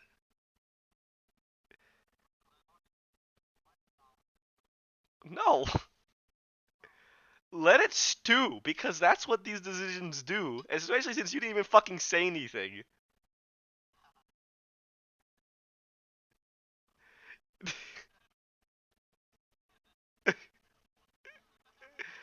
You weren't like, wait, hold on. What are we gonna tell these people when we get there, right? Why is everybody just suddenly coming back? What are we gonna tell everybody about what went on in the tower? Of course. So you always trust him, right? But if he makes the bad decision, then you toss him aside like he's a fucking condom, right?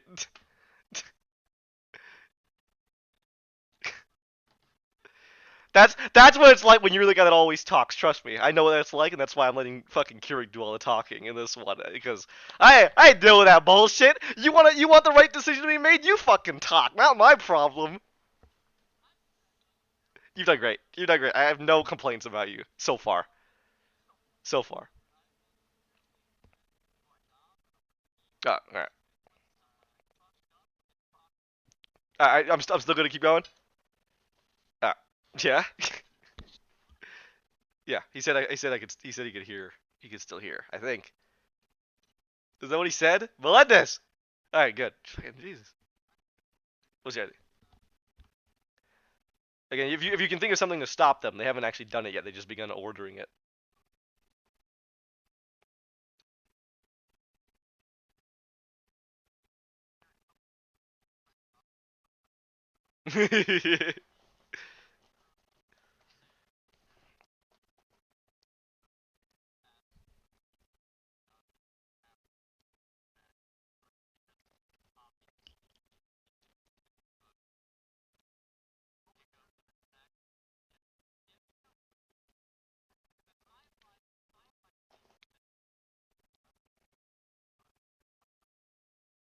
All right.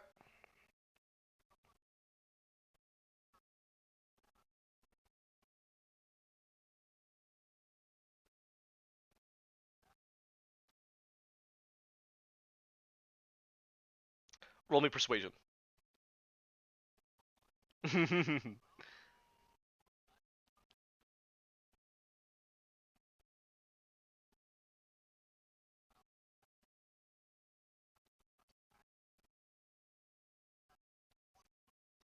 Okay. 21. Yeah. Okay.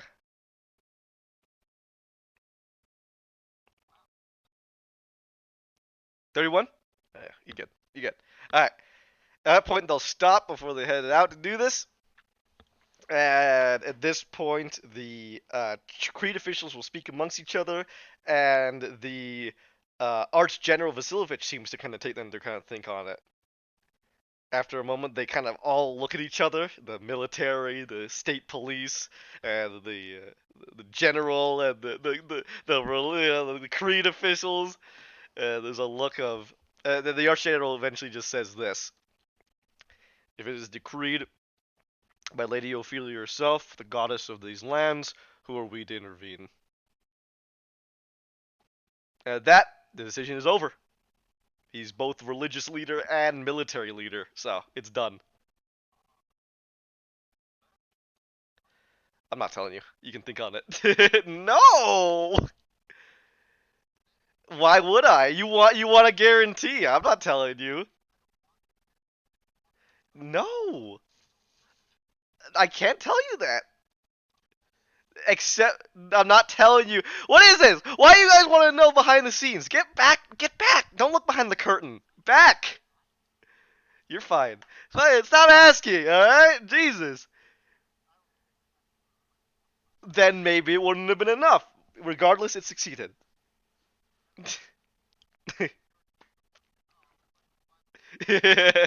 Then if that's the case, you made the right decision. What else is there to know?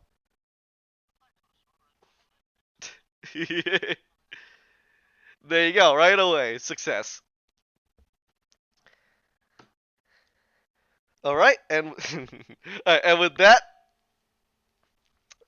congratulations.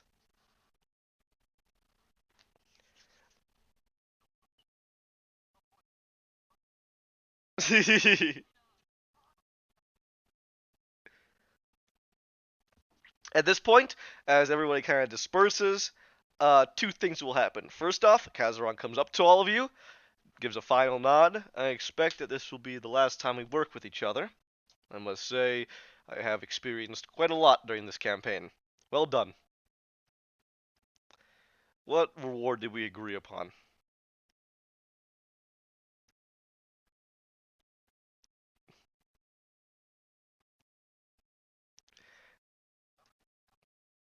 Anybody remember?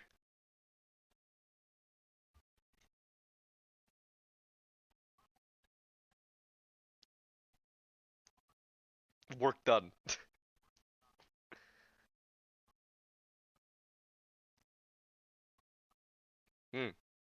That would be quite a lot. But the men must be paid, and as such I did not have the money to pay you for the work you have done.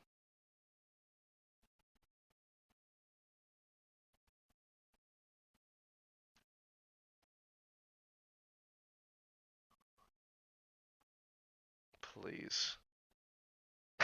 As he just looks at you in a tired voice, tired look. Nothing so cheap. I will pay each of you the sum of 10,000 gold coins. You will have to make do. What's that? We are done. 10,000 gold each.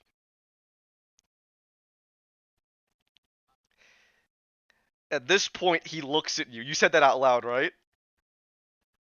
Yeah, you said that out loud.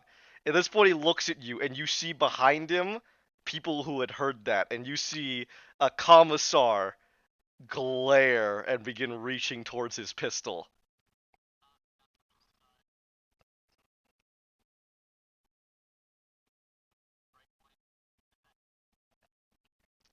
He'll say openly and loudly, I must have misheard you. It seemed you had some kind of grievance, but such is the loudness of this aftermath of the battle. Would you care to repeat that again to me, Zerk?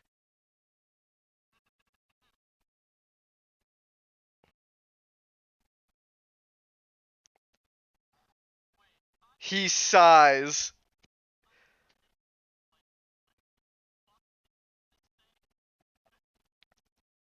At this point, at this point, there is a very wide array of movement, and you will very be quickly surrounded by detachments of guards, commissars, and checklist officers. They will look to Colonel Kazaron, and Colonel Kazaron gives you a look like he tried everything, and will simply shrug. This soldier has been disobedient. Deal with him as you will. It was a pleasure. And he'll walk off at this point. The commissars will look at you.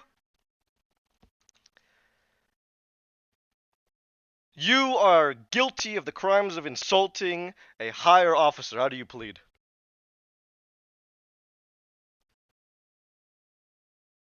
The penalty for such gross insubordination carries with it a heavy weight.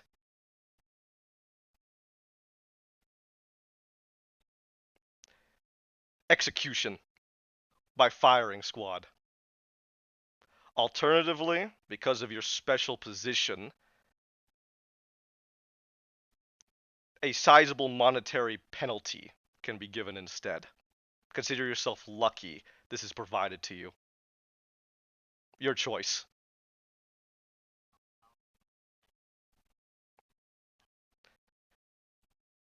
200,000 gold.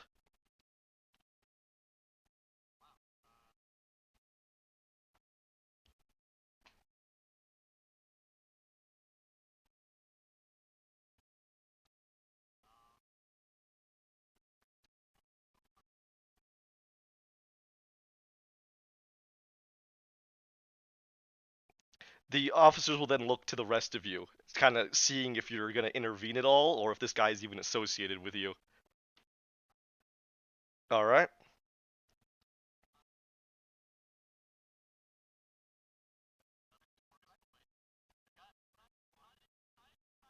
They will let you leave. They will let you leave.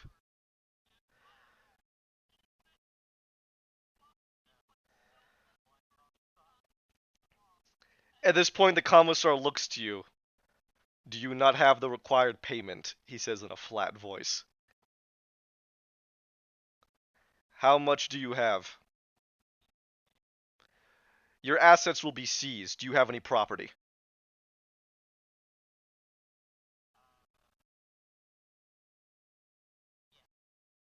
Your deed will be analyzed, examined. If you do not have anything to pay, you will discuss with a paymaster proceeding this. Understand that at risk now is all of your property, furniture, and any under your lease or liegeship. Very well. I would advise you in the future to hold your tongue, regardless of what you feel. Act professional, or join the graves of those who did not have the luck you have. Drokask, he says it with disgust.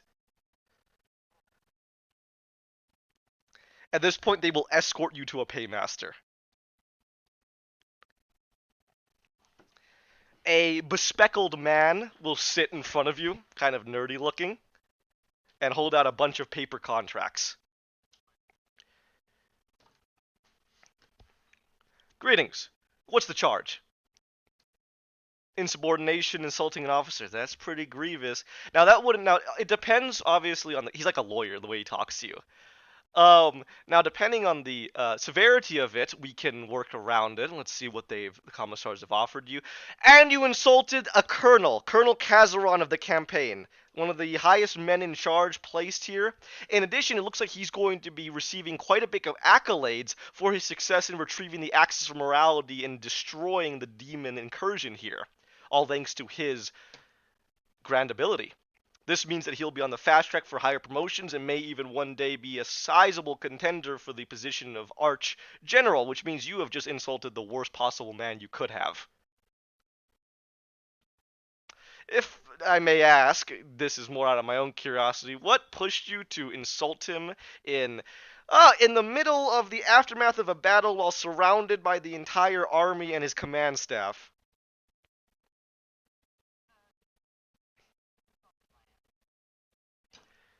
You have thin skin. When did he last insult you?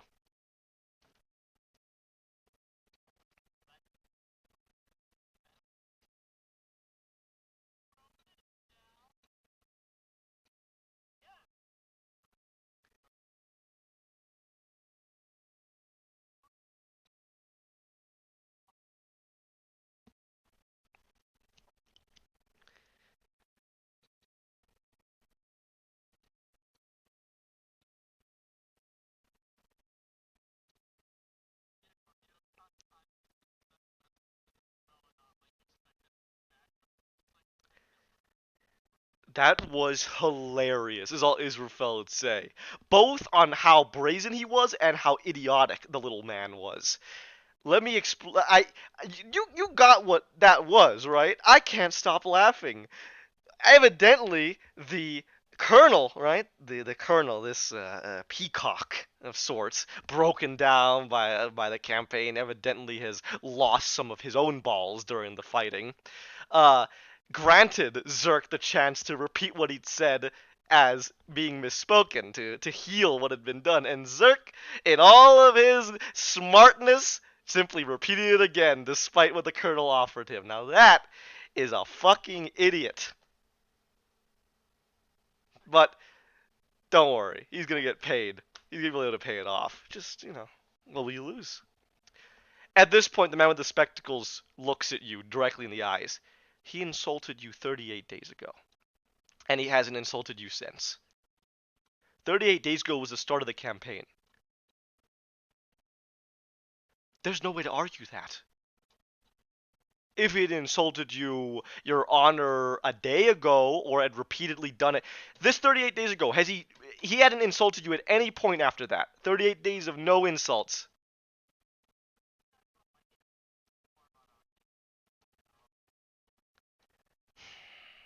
And you decided to join with the military.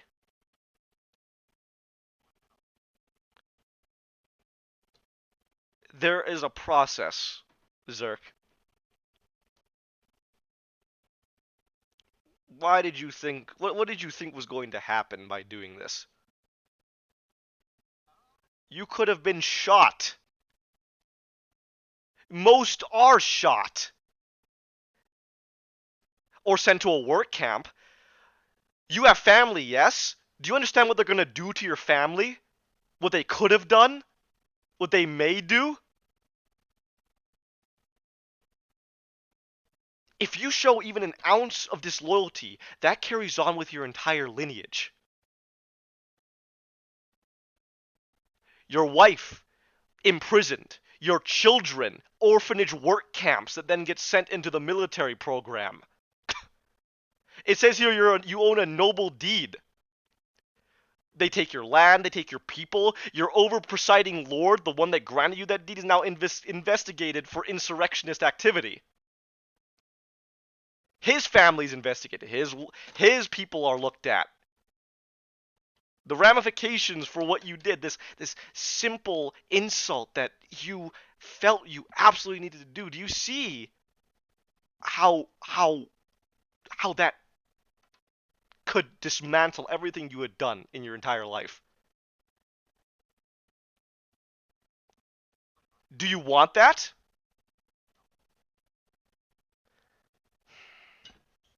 Did you think about any of that? Your life isn't only the one at stake. That's the point the Cheka always make. And evidently, you grew up without that fear. I commend you. I didn't. Most of us don't. That fear is what keeps us loyal, safe, easier to find traitors. You have quite a pedigree of service. Also, service with the Council and the Archon. Are you a traitor, Zerk Dimlash? How are you going to prove that?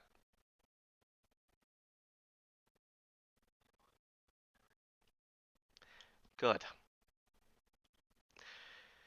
Here's what we're going to do. I am going to see about giving you the possibility of an audience with the Colonel. If he's willing, you'll have to go go before an entire public council and publicly apologize to him. How does that sound?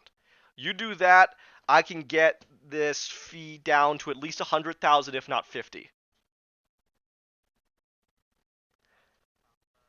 You are willing to publicly apologize and state that you were wrong. They might make you do more. To what point are you willing to lose your honor, everything that makes you you? What are you willing to sacrifice in the name of showcasing your loyalty? Anything? It could involve your family, remember? So are you willing to do anything to ensure your family and your people remain safe?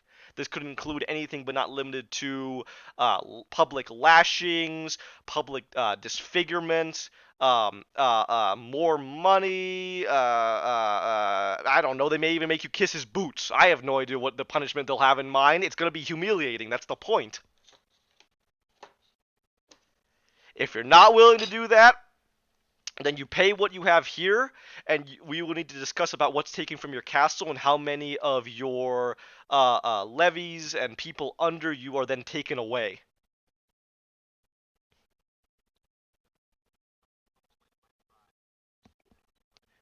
Good. Good. You were at the end of this. You could have just left. Never, ever piss off the military. Without them, Krigalia breaks. Alright. I'm going to go and check with them, and I'm going to see if this is even possible, okay? As of this time, you're going to be allowed to leave. Not to leave the province, but you're going to be allowed to leave here. You're not going to be under custody because of the trust placed upon you, okay? Do not flee.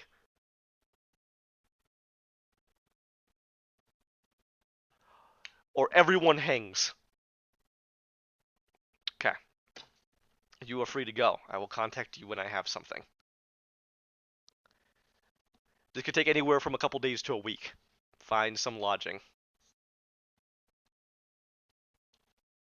You're free to go if you have no more questions. Of course.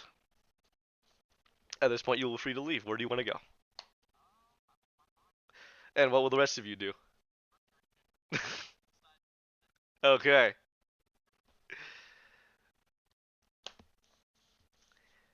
Is there any discussion anybody wants to do as you just find some time to wait? And are you guys leaving without Zerk?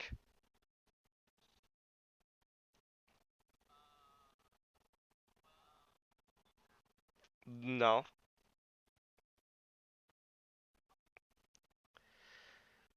But Yeah, I think let me rephrase that, right? Because they will have come to you and they want you to leave, but when you tell them what has happened with Zerk, they you get the feeling that they're going to be reporting that back immediately to whoever their contact is. That you've been upheld because of disloyal actions is presumably what that's going to be. Welcome to Krigalia, gentlemen. If I haven't put the fear of them into you, I hope this has done it now. They are bad people.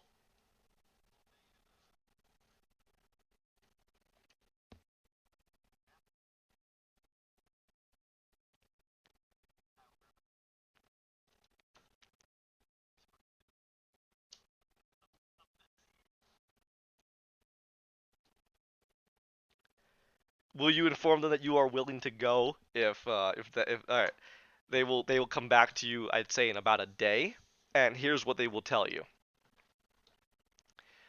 They will tell you that they've received information that in all of his divine kindness, Patriarch Oriel Gusev will be willing to wait, but has noted the event and affair, and he wants to wait because he wants to meet all of you and discuss everything with all of you.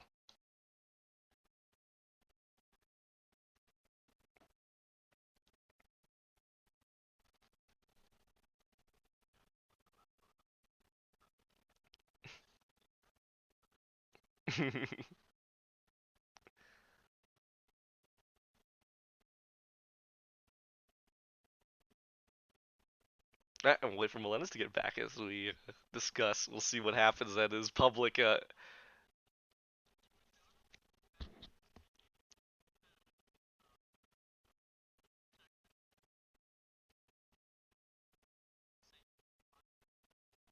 Mhm.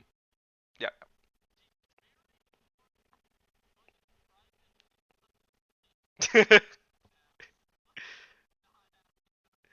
You did great with giving it to the military, and now another black mark on all of you. Which that's what happened. Like these people are horrible. You would this is fucking authoritarian fantasy Russia. You can't get away with that. Anyway, they'll just he was very he gave you that one chance. He gave you that one chance to go back, but you stuck with your guns. So good on you. But he tried. He did try.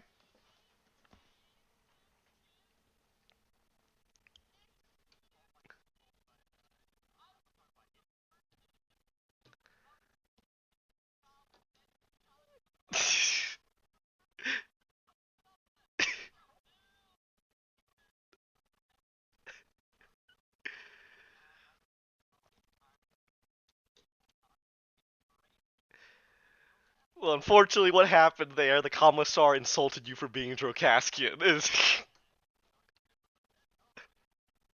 But he hasn't insulted you for being Drokaskian since the start of the campaign. uh,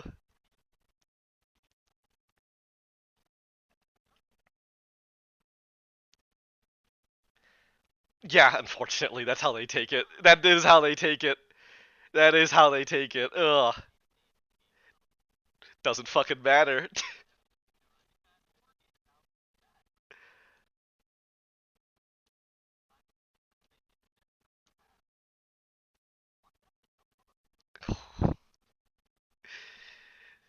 Hey, Civil War, fight for the Drokaskian front. There's plenty who think like you do. Oh, hell yeah! Just tear apart all of this work. If that's the case, why even fucking give the access to the military anyway? Now that's the worst decision you could have done if you're gonna go to Civil War anyway. Still, it happened. So, what's up? 100%. There's Drocassian fucking revolutionaries bombing military outposts. There's a reason Drocasts are distrusted. Hell, but They just trust everybody. They fucking hate the elves hate the humans. Like, the only reason everybody's together was because Tharn fucking forced them together. Remember, that's the only reason everybody's working together. They didn't join. No one joined willingly, except the dwarves. Actually, they did. They did. Yes, they haven't all joined, but well, the dwarves were getting eaten by cannibal elves. So, yeah, so they were a lot more willing to work together. But Drokas lands and Perosi lands were both invaded by Nemithians and taken over by Tharn. Well, not by Tharn. He just forced them back. Actually, technically Tharn, because he forced them back together after everything broke apart after the kingdom. Regardless, let's get back to this. So your paymaster will meet with you again, and he looks like he has some good news and some bad news.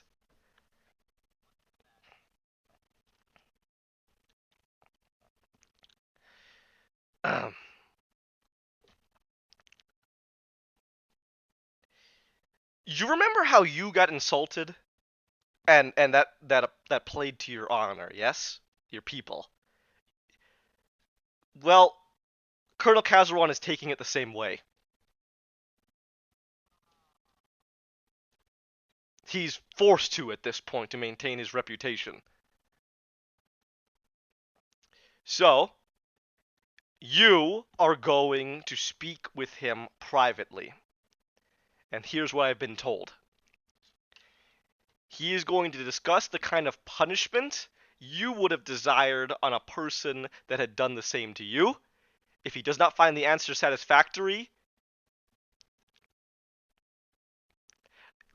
let's make sure he finds the answer satisfactory.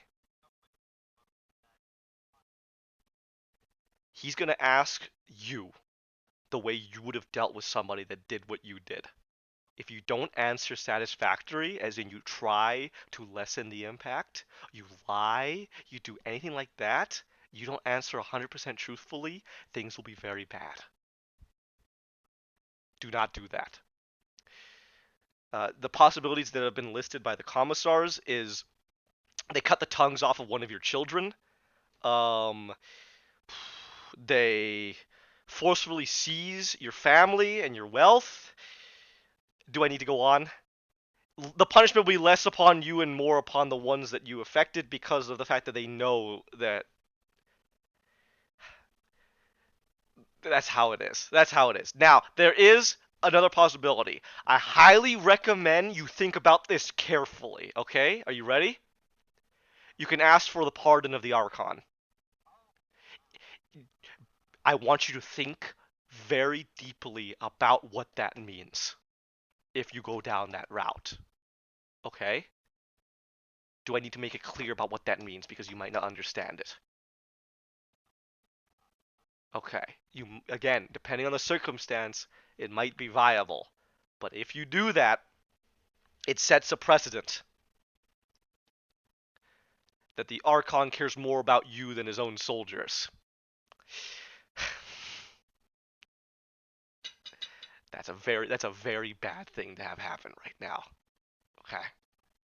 All right. Do you understand the conditions that they've been set before you? Okay. We're gonna go and we're gonna transport you now. We're gonna escort you to we're gonna go ahead and we're gonna escort you to the colonel now. Are you ready? Okay. You're escorted to the colonel, and as you do so, word about the whole thing, a word about the entire event seems to have spread about the fact that you got pissed off because of the fact that he insulted you for being a Drocask. And so the first thing you do as you're heading out that way, and one of the soldiers escorting you does, is he spits in front of you and calls you Drocask scum and smiles to see what you'll do. And the paymaster just looks at you, and you get the feeling that this is the test. This is a test right here. Whatever you do here starts to speak. Don't worry about it then. I didn't say anything of important afterwards. The only thing that's important is what you decide to do now after this guard just spit at you and then called you Drocask scum and smiled. Alright, you move on then. They take you through the door. You don't undergo anything else like that. As the door closes, you hear the guards laughing behind you at what they just did. The door closes. Inside is only Colonel Kazaron at the table. He just looks at you with a flat, broken expression like he's so tired, and this is the last thing he wanted to deal with, and you fucking made him deal with it.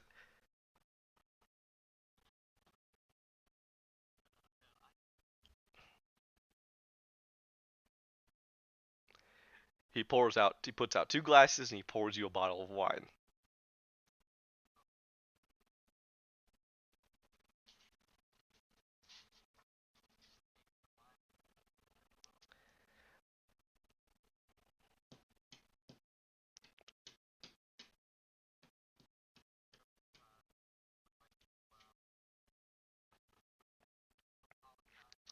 You don't mean that.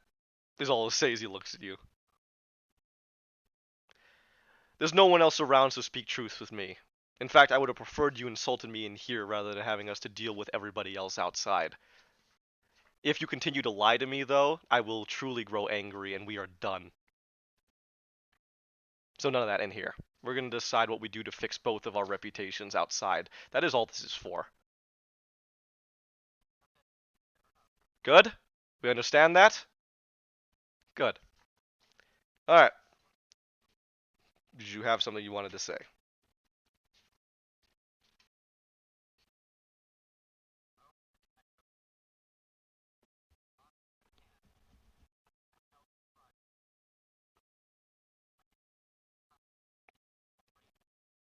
Fair enough. I insulted everybody I ever met before this campaign. I insulted Gawain, I insulted Connie, I insulted Tiber equally as much as you, if not more. I degraded Connie because she was a woman. You think you're special?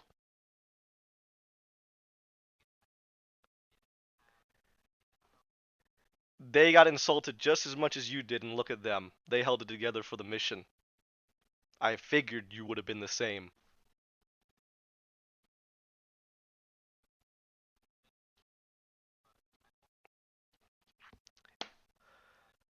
What happened happened. Evidently, you are not able to withhold yourself as the others are from insults. In that case, I would have recommended you to have never pursued this in the first place, but such is such. In addition, you also seem to forget my compliments I'd given to you even at that time when I was giving you insults. Did I not stress the importance of you due to your ability to message us, your magical potential, at the same time I was degrading you? Did not afterwards, when I had realized your true potential and power, I stop insulting all of you? In fact, I think I did more than was granted of me when I basically gave you free reign to do whatever you wanted within my power. At this point, he fully starts to grow. Did I not risk my life and familial reputation when I stopped being over your shoulder? I cannot thank you enough for giving the military the access, because without it, I am dead, and my family carries that stain. But there is no gratitude in the world that can make up for you insulting me in front of the entire army just after a hard-fought battle where we lost countless lives. You didn't just insult me, you insulted their memory. And that is disgusting. But none of that matters here. And ultimately, I wouldn't have cared. I am just so exhausted after this campaign, and all I desire for it is to be over so I can go home to my fire and rest. And I can't do that now because of you. Because I am stuck between how much do I stick my neck out for you, even after I already did. I stuck it out. I asked you again if I had misheard something, and you spit upon my offer, which I thought was more than I could have offered. Powerful you may be, you and your friends have no idea how to handle the politics of this country. That's fine. Many don't. Many don't want to bother with it. But get the fuck out. I don't say this because you're a Drocast. I don't say this because I dislike you. I say this because if you don't get the fuck out, you're gonna die, and your family's gonna die, and your people are gonna die. Remember where you live. This is not the Imperium. Loyalty above everything else. So, here's what we need to figure out.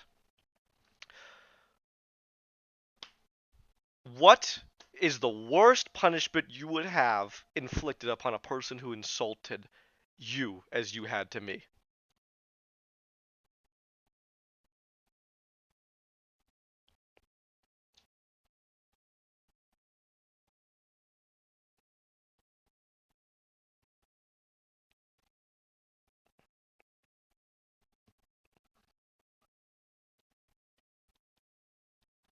He just downs the entire wine bottle at this point.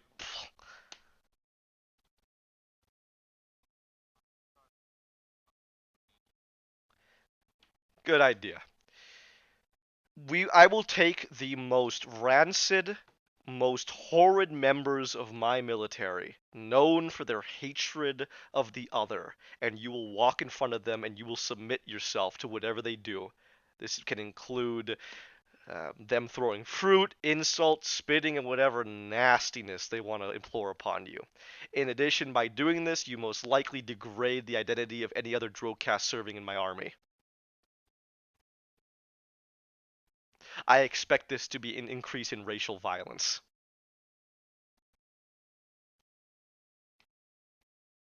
Let us hope I am mistaken.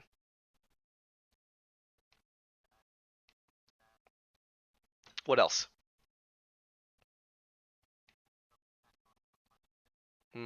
Money's easy, but it's not needed. 50,000, I think, is penalty enough.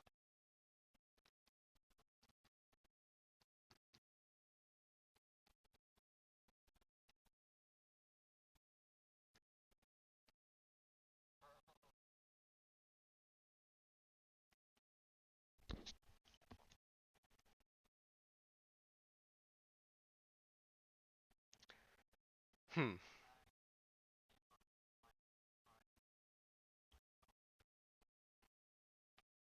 What does that include? Your entire spellbook. You do that, that means you have to locate every spell you desire to use. That is a heavy toll.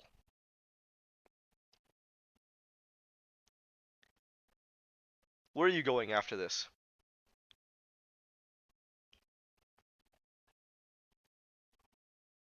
Why?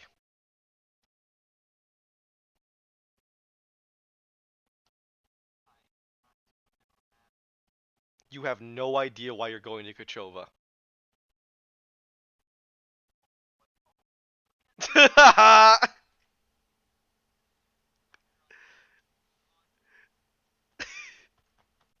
Think, Miletus, think! Why are you going to Kochova? Well, not. There you go.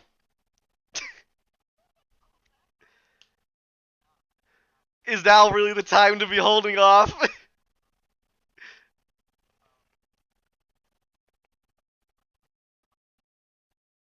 In Kochova. Why would they bring you there? They were here in my camp. Evidently, they were interested in you. I know of the fiasco you and Gawain had. Well, more Gawain, but regardless. Why would they want you in Kochova?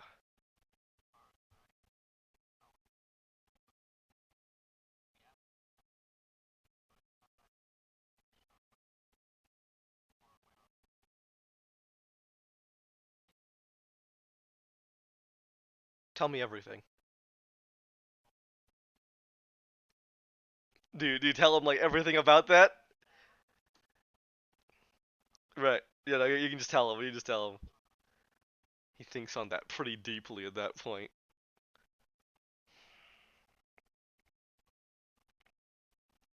You have many enemies, and you are dealing with a delicate situation. I've always felt something was strange about Kachova. Do you know anything strange going on in Kachova?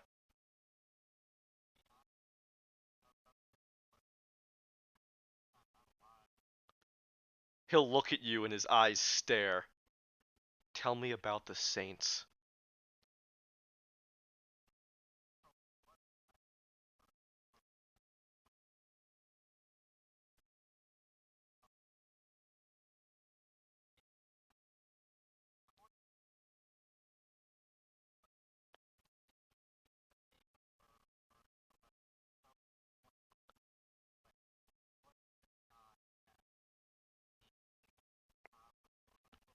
That is dangerous information to have. What are you planning on doing in Kachova?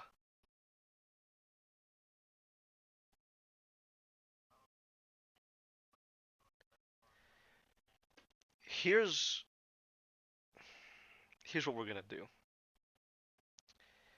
Evidently, I think we need you. The power you displayed, I don't want to cripple you through that. So, I think let's make this simple. We do the route of them spitting on you, yelling insults. You do not respond. I hope that is very clear. And then you will stand before me and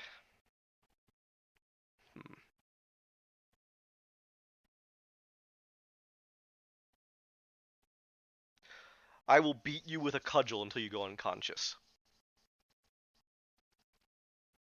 It's pain, but I assume you can handle the pain, and any damage done to you will be easily repaired by your magics of your friends. It shows that I'm willing to give in to my emotions slightly for such a slight done to me, and I will beat you to the point of death. I'm not killing you, but it's a show. It's symbolic. That's the whole point of this. Acceptable?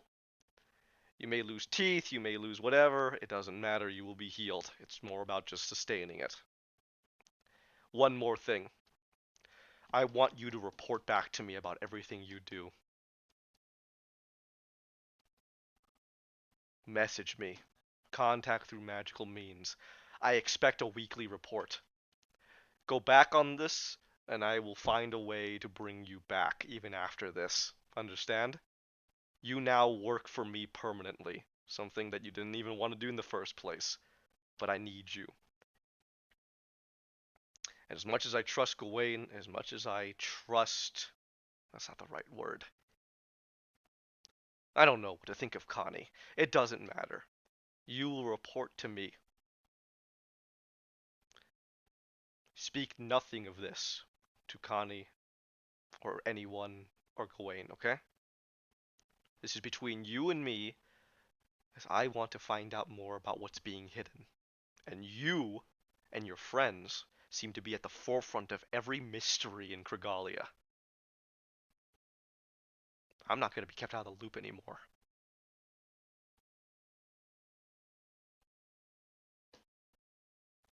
I know where your family lives. I don't make that threat out of spite, just a cold fact. Are we clear? Good. Alright, it's decided then. 50,000, the gauntlet of spit and insults, and then me beating you to an inch of your life in front of everyone. Clear? Very good. Anything else you want to discuss or say?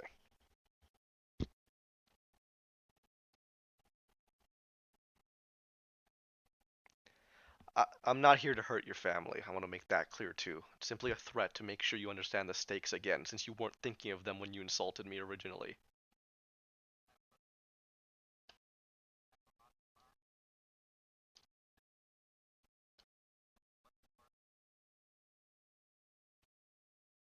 And that's the truth? Is that the truth? You're not lying to him. All right. It is sincere. He will nod. And you die. No, he'll nod. He will nod. Prove it, is all he says. You beckon outside. What do you got? Oh no! I did this! Alright. You got it. Alright, ready? Alright. Uh, Gawain, Connie, you guys hear about the penalty given to Zerk. He'll pay 50,000. He'll be forced to walk through a gauntlet of onlookers, is how they describe it. You know that means a lot worse than it is.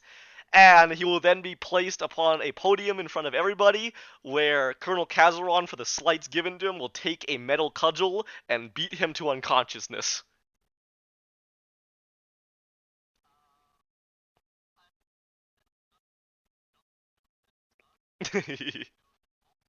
Up to you. I just want to know if you guys wanted to intervene or do anything special, or anything like that. You're just aware of this.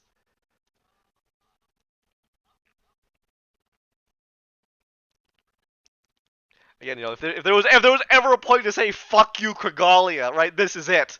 Save Zerk and get the fuck out of here.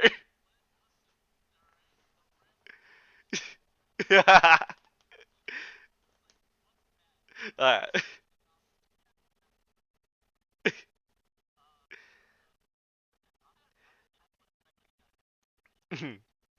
Again, the problem is how high of an officer that was, right? Lower tier officer, lashes, maybe something more, right? This is the guy in charge of this campaign. Eh. But that Krigalia doesn't just stop at you.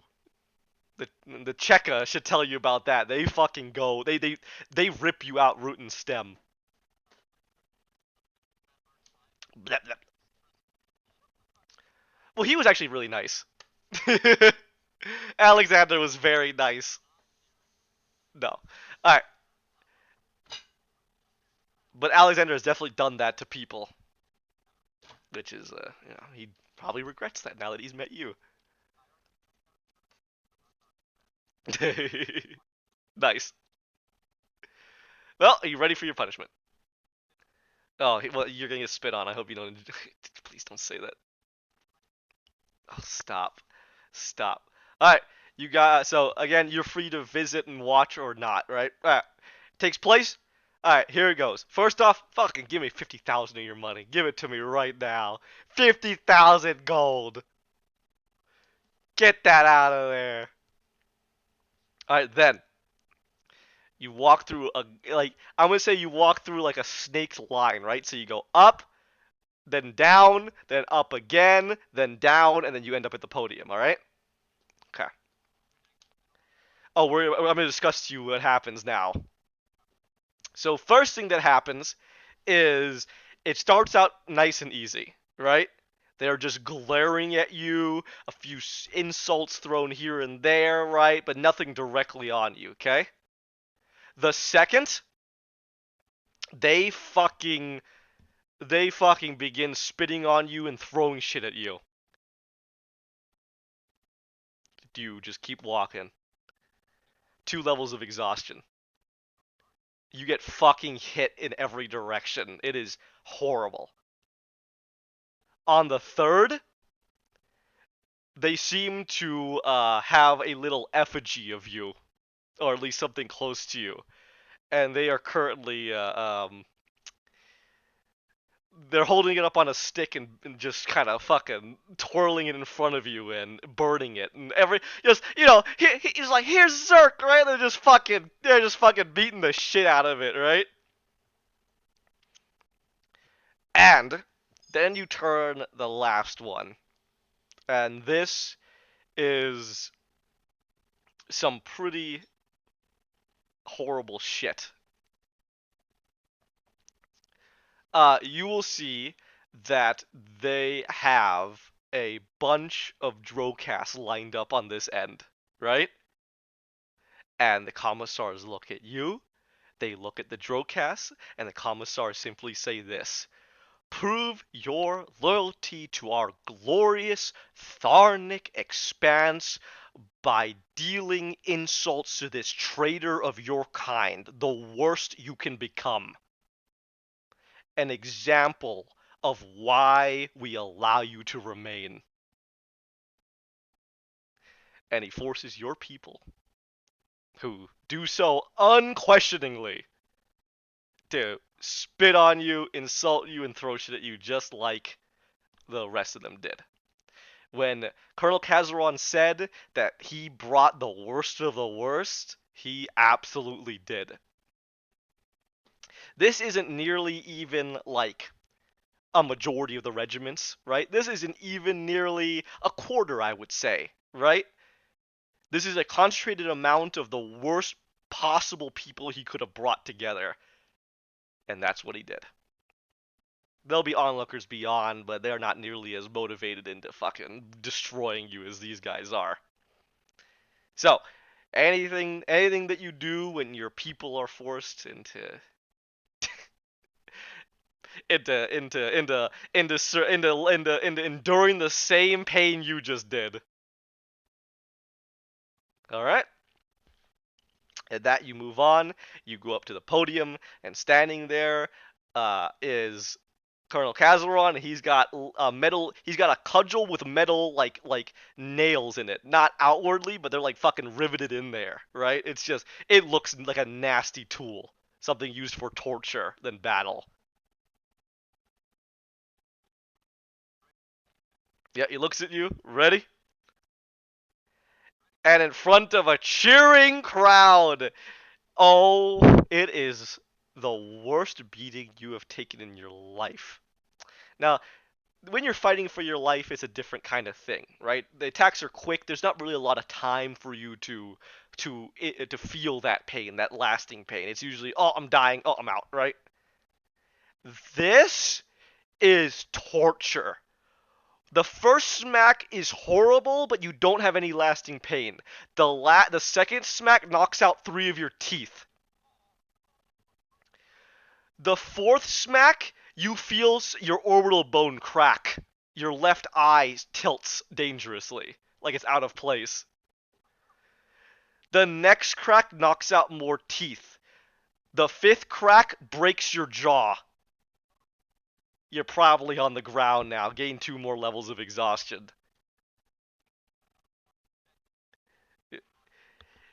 It doesn't stop. Crack, crack, crack, crack. You would never want your children to see you like this, is the only thought that I think would go through your head. And then you're unconscious. It's over. Were either of you there to witness that, Connie or Gawain? Say,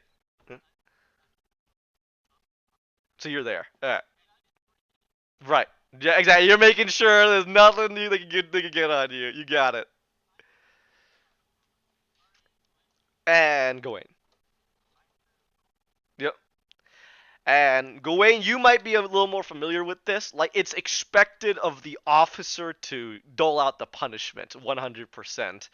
And that just happens even if it doesn't involve them, right? The fact, like, if it ever involves an officer, yeah, you've probably seen. You haven't seen this so much. You've seen killings. You've seen a lot of executions, I would assume. Deserters, like people who are insubordinate, that kind of thing. Most of the time they're either lashed, shot, or sent off to work camps. That's the typical go-to. They're not really like this isn't a really thing that happens. So definitely a special event.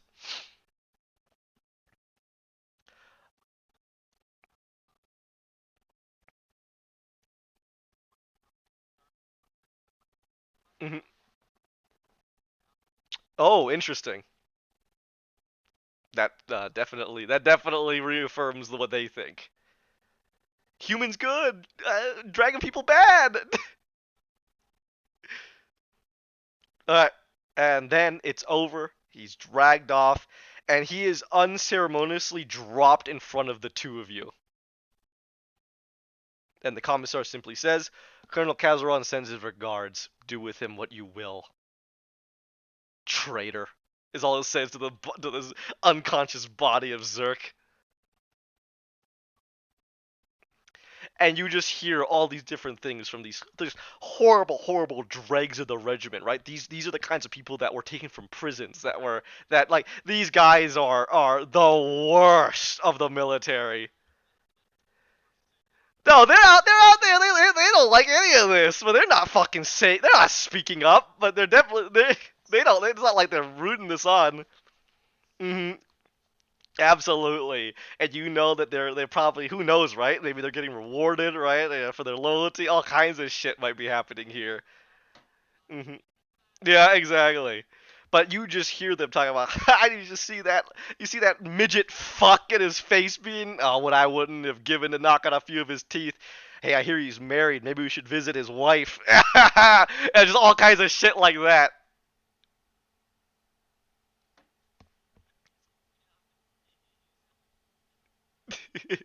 Yeah, even unconscious, he's like, what?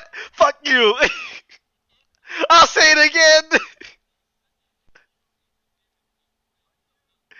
Fuck you. He's so out. There's nothing he is so out right now.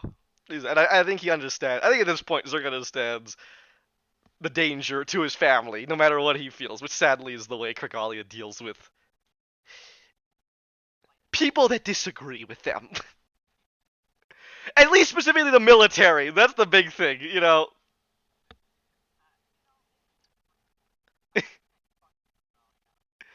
It's what he represents. Doesn't matter, right? It's that representation, you know.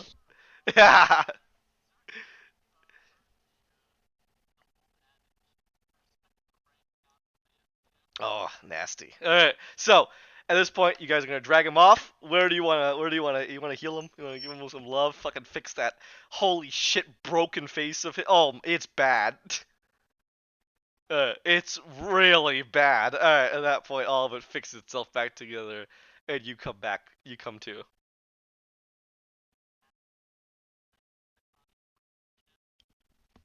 Kadrigan will be over you as you awaken. He'll kind of appear. You should have asked us to intervene. Yeah. Hmm. And then he'll just disappear.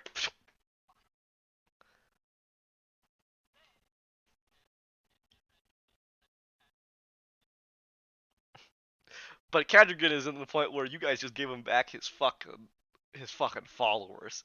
He was always kind of ride or die, but especially now.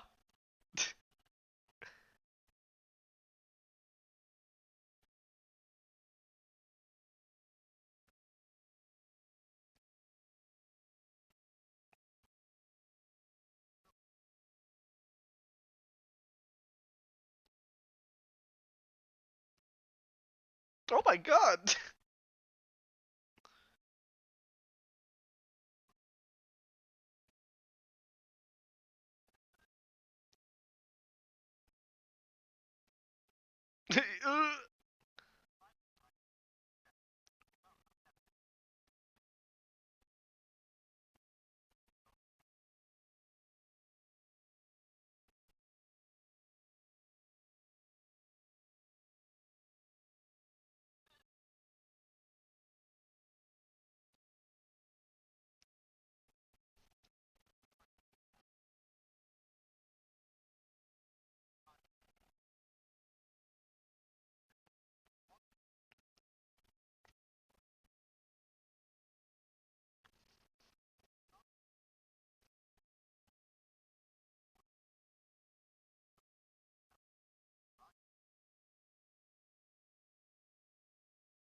God's fucked.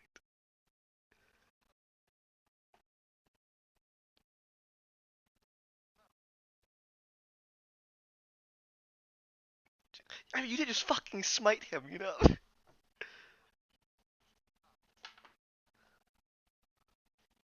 Don't say that in character, please. I'll smite you.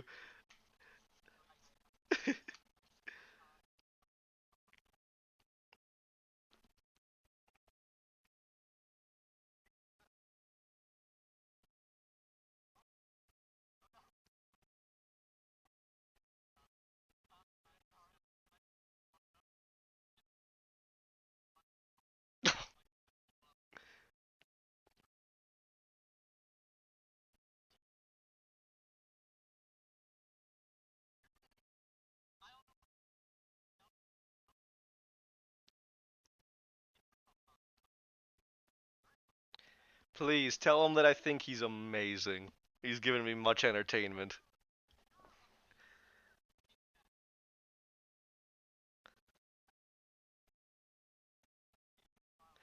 Although now that this is over, and Israfel will say to you, and I understand you wish to give him what for. Please do tell him that if he ever wants some revenge, I can absolutely work with him, given the power I have now. Oh, you're not gonna say that, are you? Please. When have I ever said please to you? I get it. We're here on an ultimate mission, and we're gonna save a country and all these innocent lives. But that was some pretty messed up stuff.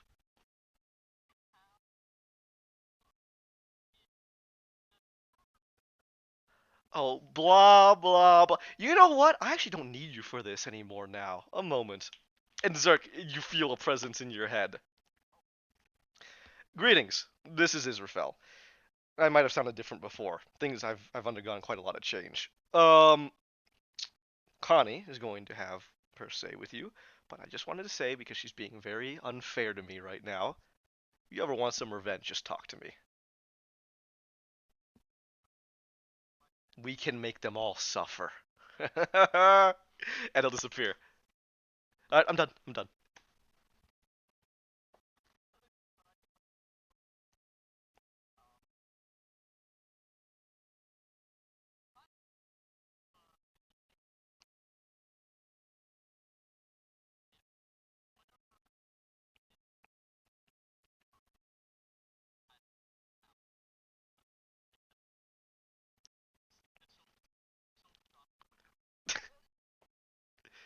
You just hear no fun in the back of your mind.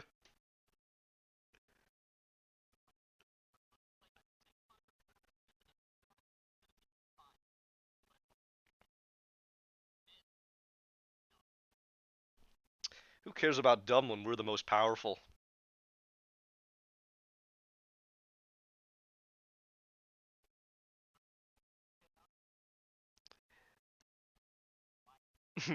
Yep.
That's sad.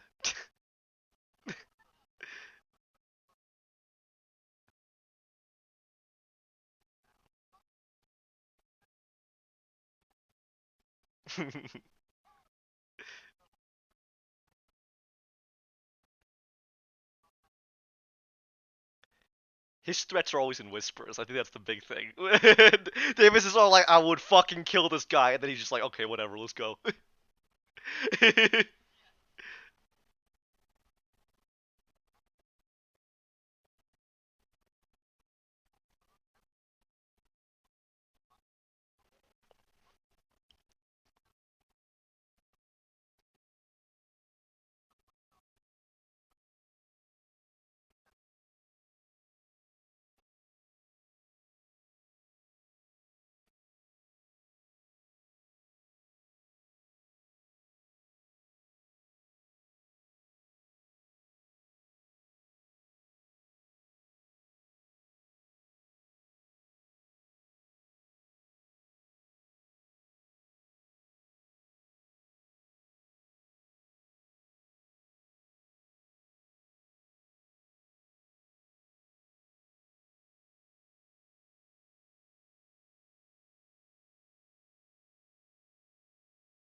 Why she comes to Keurig now? You know, maybe you should have been nice to Keurig, and now he's gonna be like, all those fucking times Melendez didn't say hello to me. It's gonna come back right now.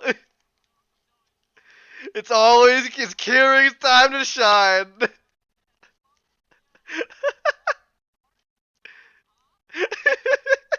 Look what you've done.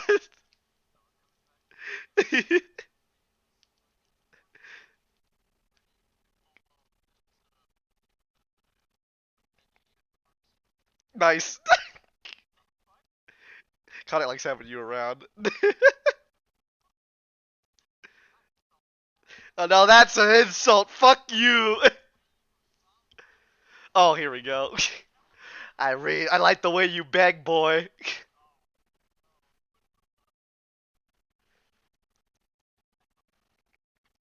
I didn't like it. Why'd you have to use it there? You've made me hate it. Please, I've always hated it, but now I hate it even more. Don't grovel, you're a big kobold. Big strong kobold. No!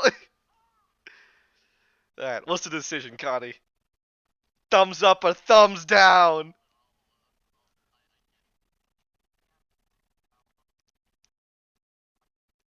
Nice!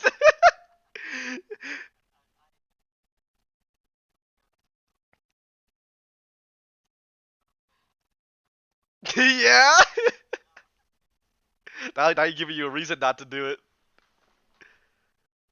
Oh yeah?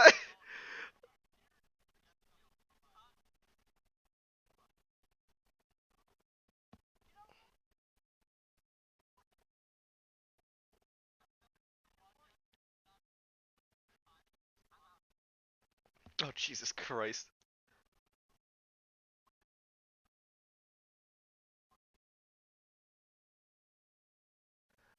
Understand. Alright, let me go ahead. Let me go ahead and say a few things real quick, okay? Just because of the way this goes. Alright. Now I don't want to force your decision anyway, but this now goes to practical things that are happening. First off, even if you leave, you have to show up for the Zerk has to show up for the thing with the Creed. Second thing, if you leave, you have to make a new character because if you decide to leave the entire campaign, I'm not going to run this campaign anymore.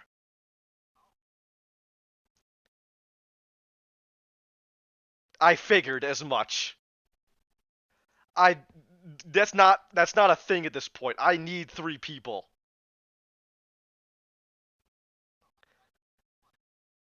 That's fine. You want to do that? That's fine. That's fine. I mean you leaving as a person from the campaign because you had talked to me previously about wanting to get this done, the fact that you were getting tired of D&D, right?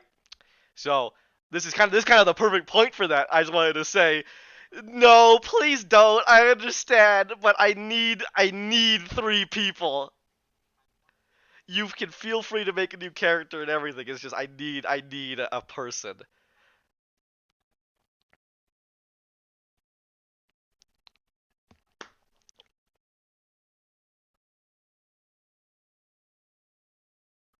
2 3 year break?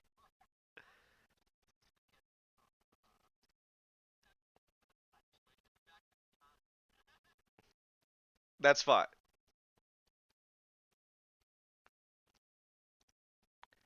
Also, I don't know what we're gonna do without Zerk because you've been here from the beginning. So, are you really gonna leave with Zerk? Is that really something you're considering?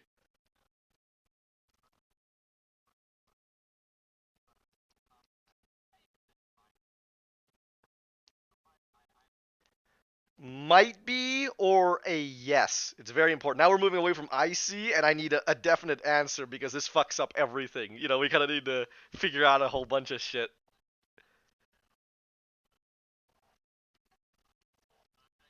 You've digested? Alright, let's hear Conley, and then you can decide.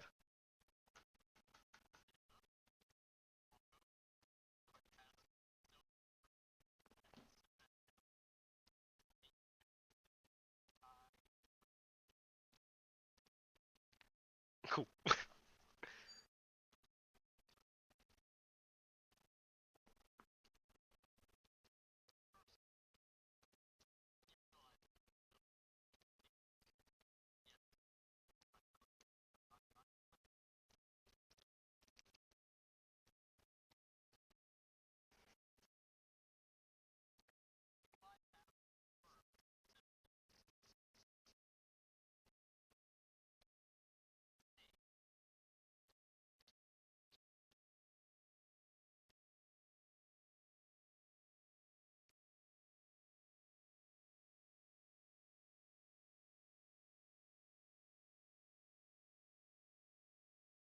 No, he's lying. You're fucked. No.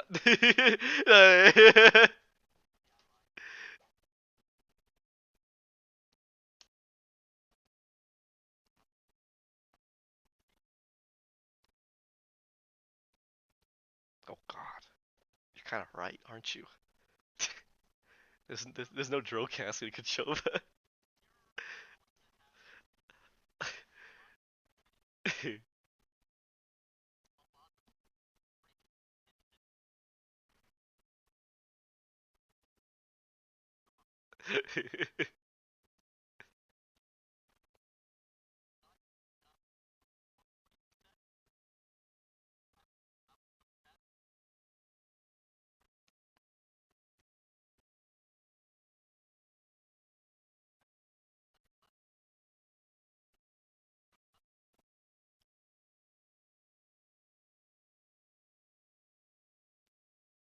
It is in your hands.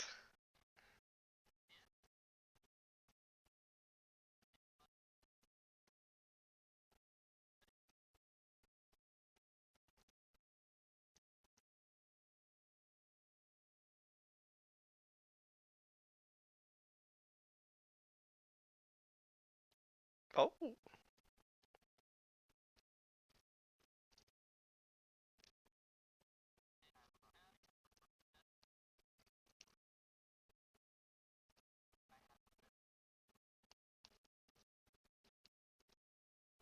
he's gonna take your hearts. Ugh.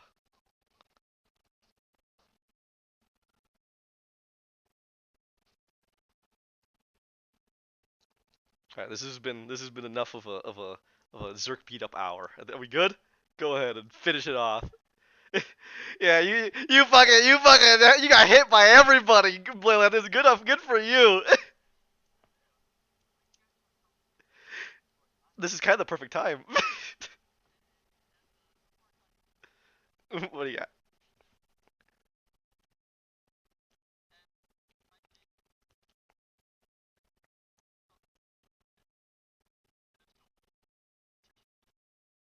You just hear in your mind as you're leaving Zerg. I won't do that. It takes a lot to piss me off. Well, for you. Look what he just did. He will have far more chaos than than he will under my control. Also, on a different topic, well done, Melendez. That is an example of chaotic good. It's fucking not the smartest thing, but that is definitely chaotic good. Fuck you, you asshole! I don't give a fuck about everybody else. So good job. You played it perfectly there. Funny. So,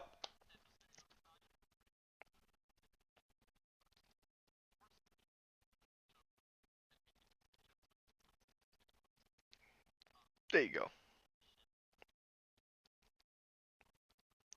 Hell yeah, and then that.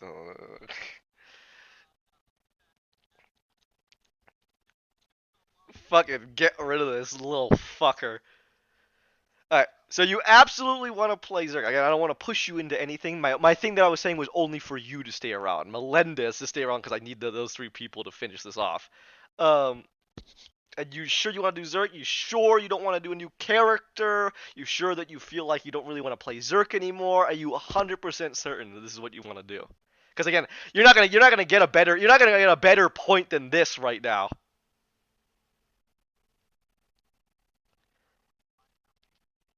That also is true.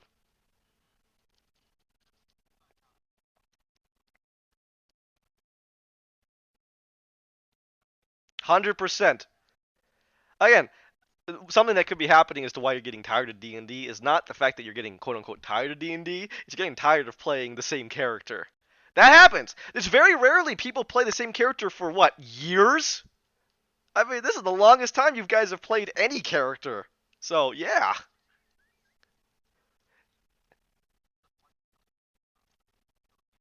Exactly. I mean, you can do both. Didn't I not offer the ability for people to play any character they want at any point?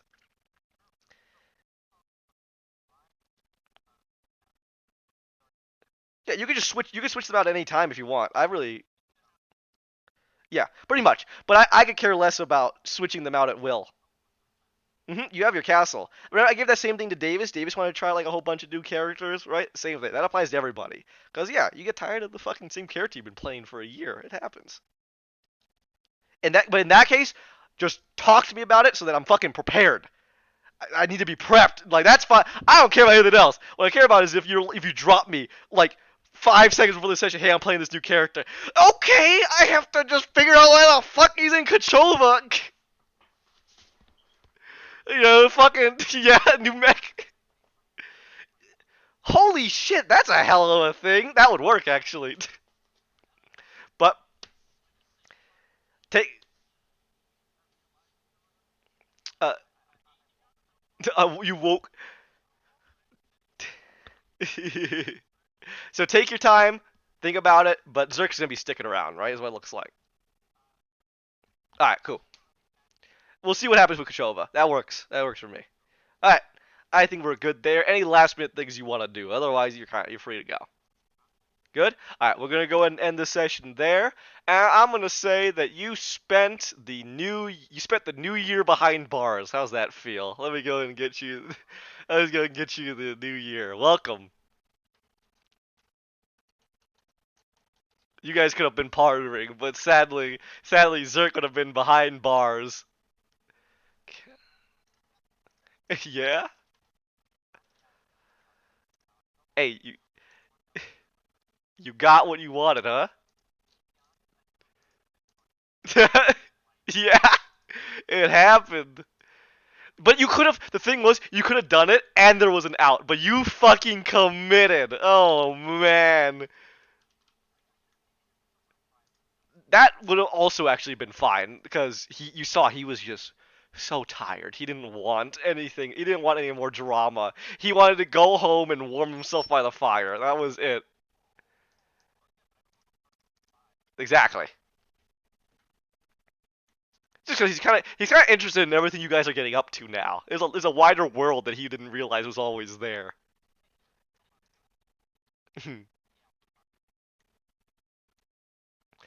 I think it's less. I think when he says trust, it's less that he doesn't trust you to tell the truth. It's that you guys are surrounded by a lot of sketchiness.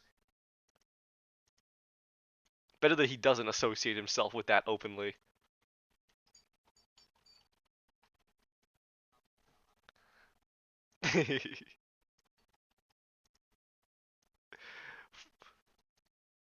Go.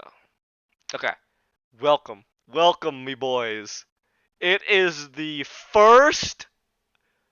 It is the. Actually, let me put this on because yeah. All right, there we go.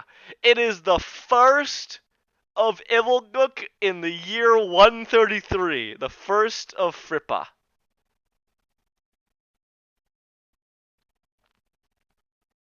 Congratulations. All right, and with that, all right, that was an adventure, everybody. Say goodbye. Anything you guys were done, right? You didn't want anything.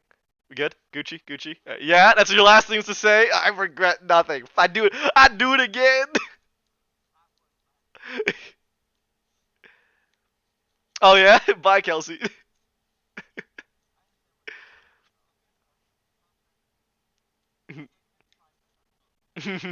Well, not actually. There, like that. If you had done it, bye everybody. Bye. You don't get to hear this information. Bye everybody. Bye.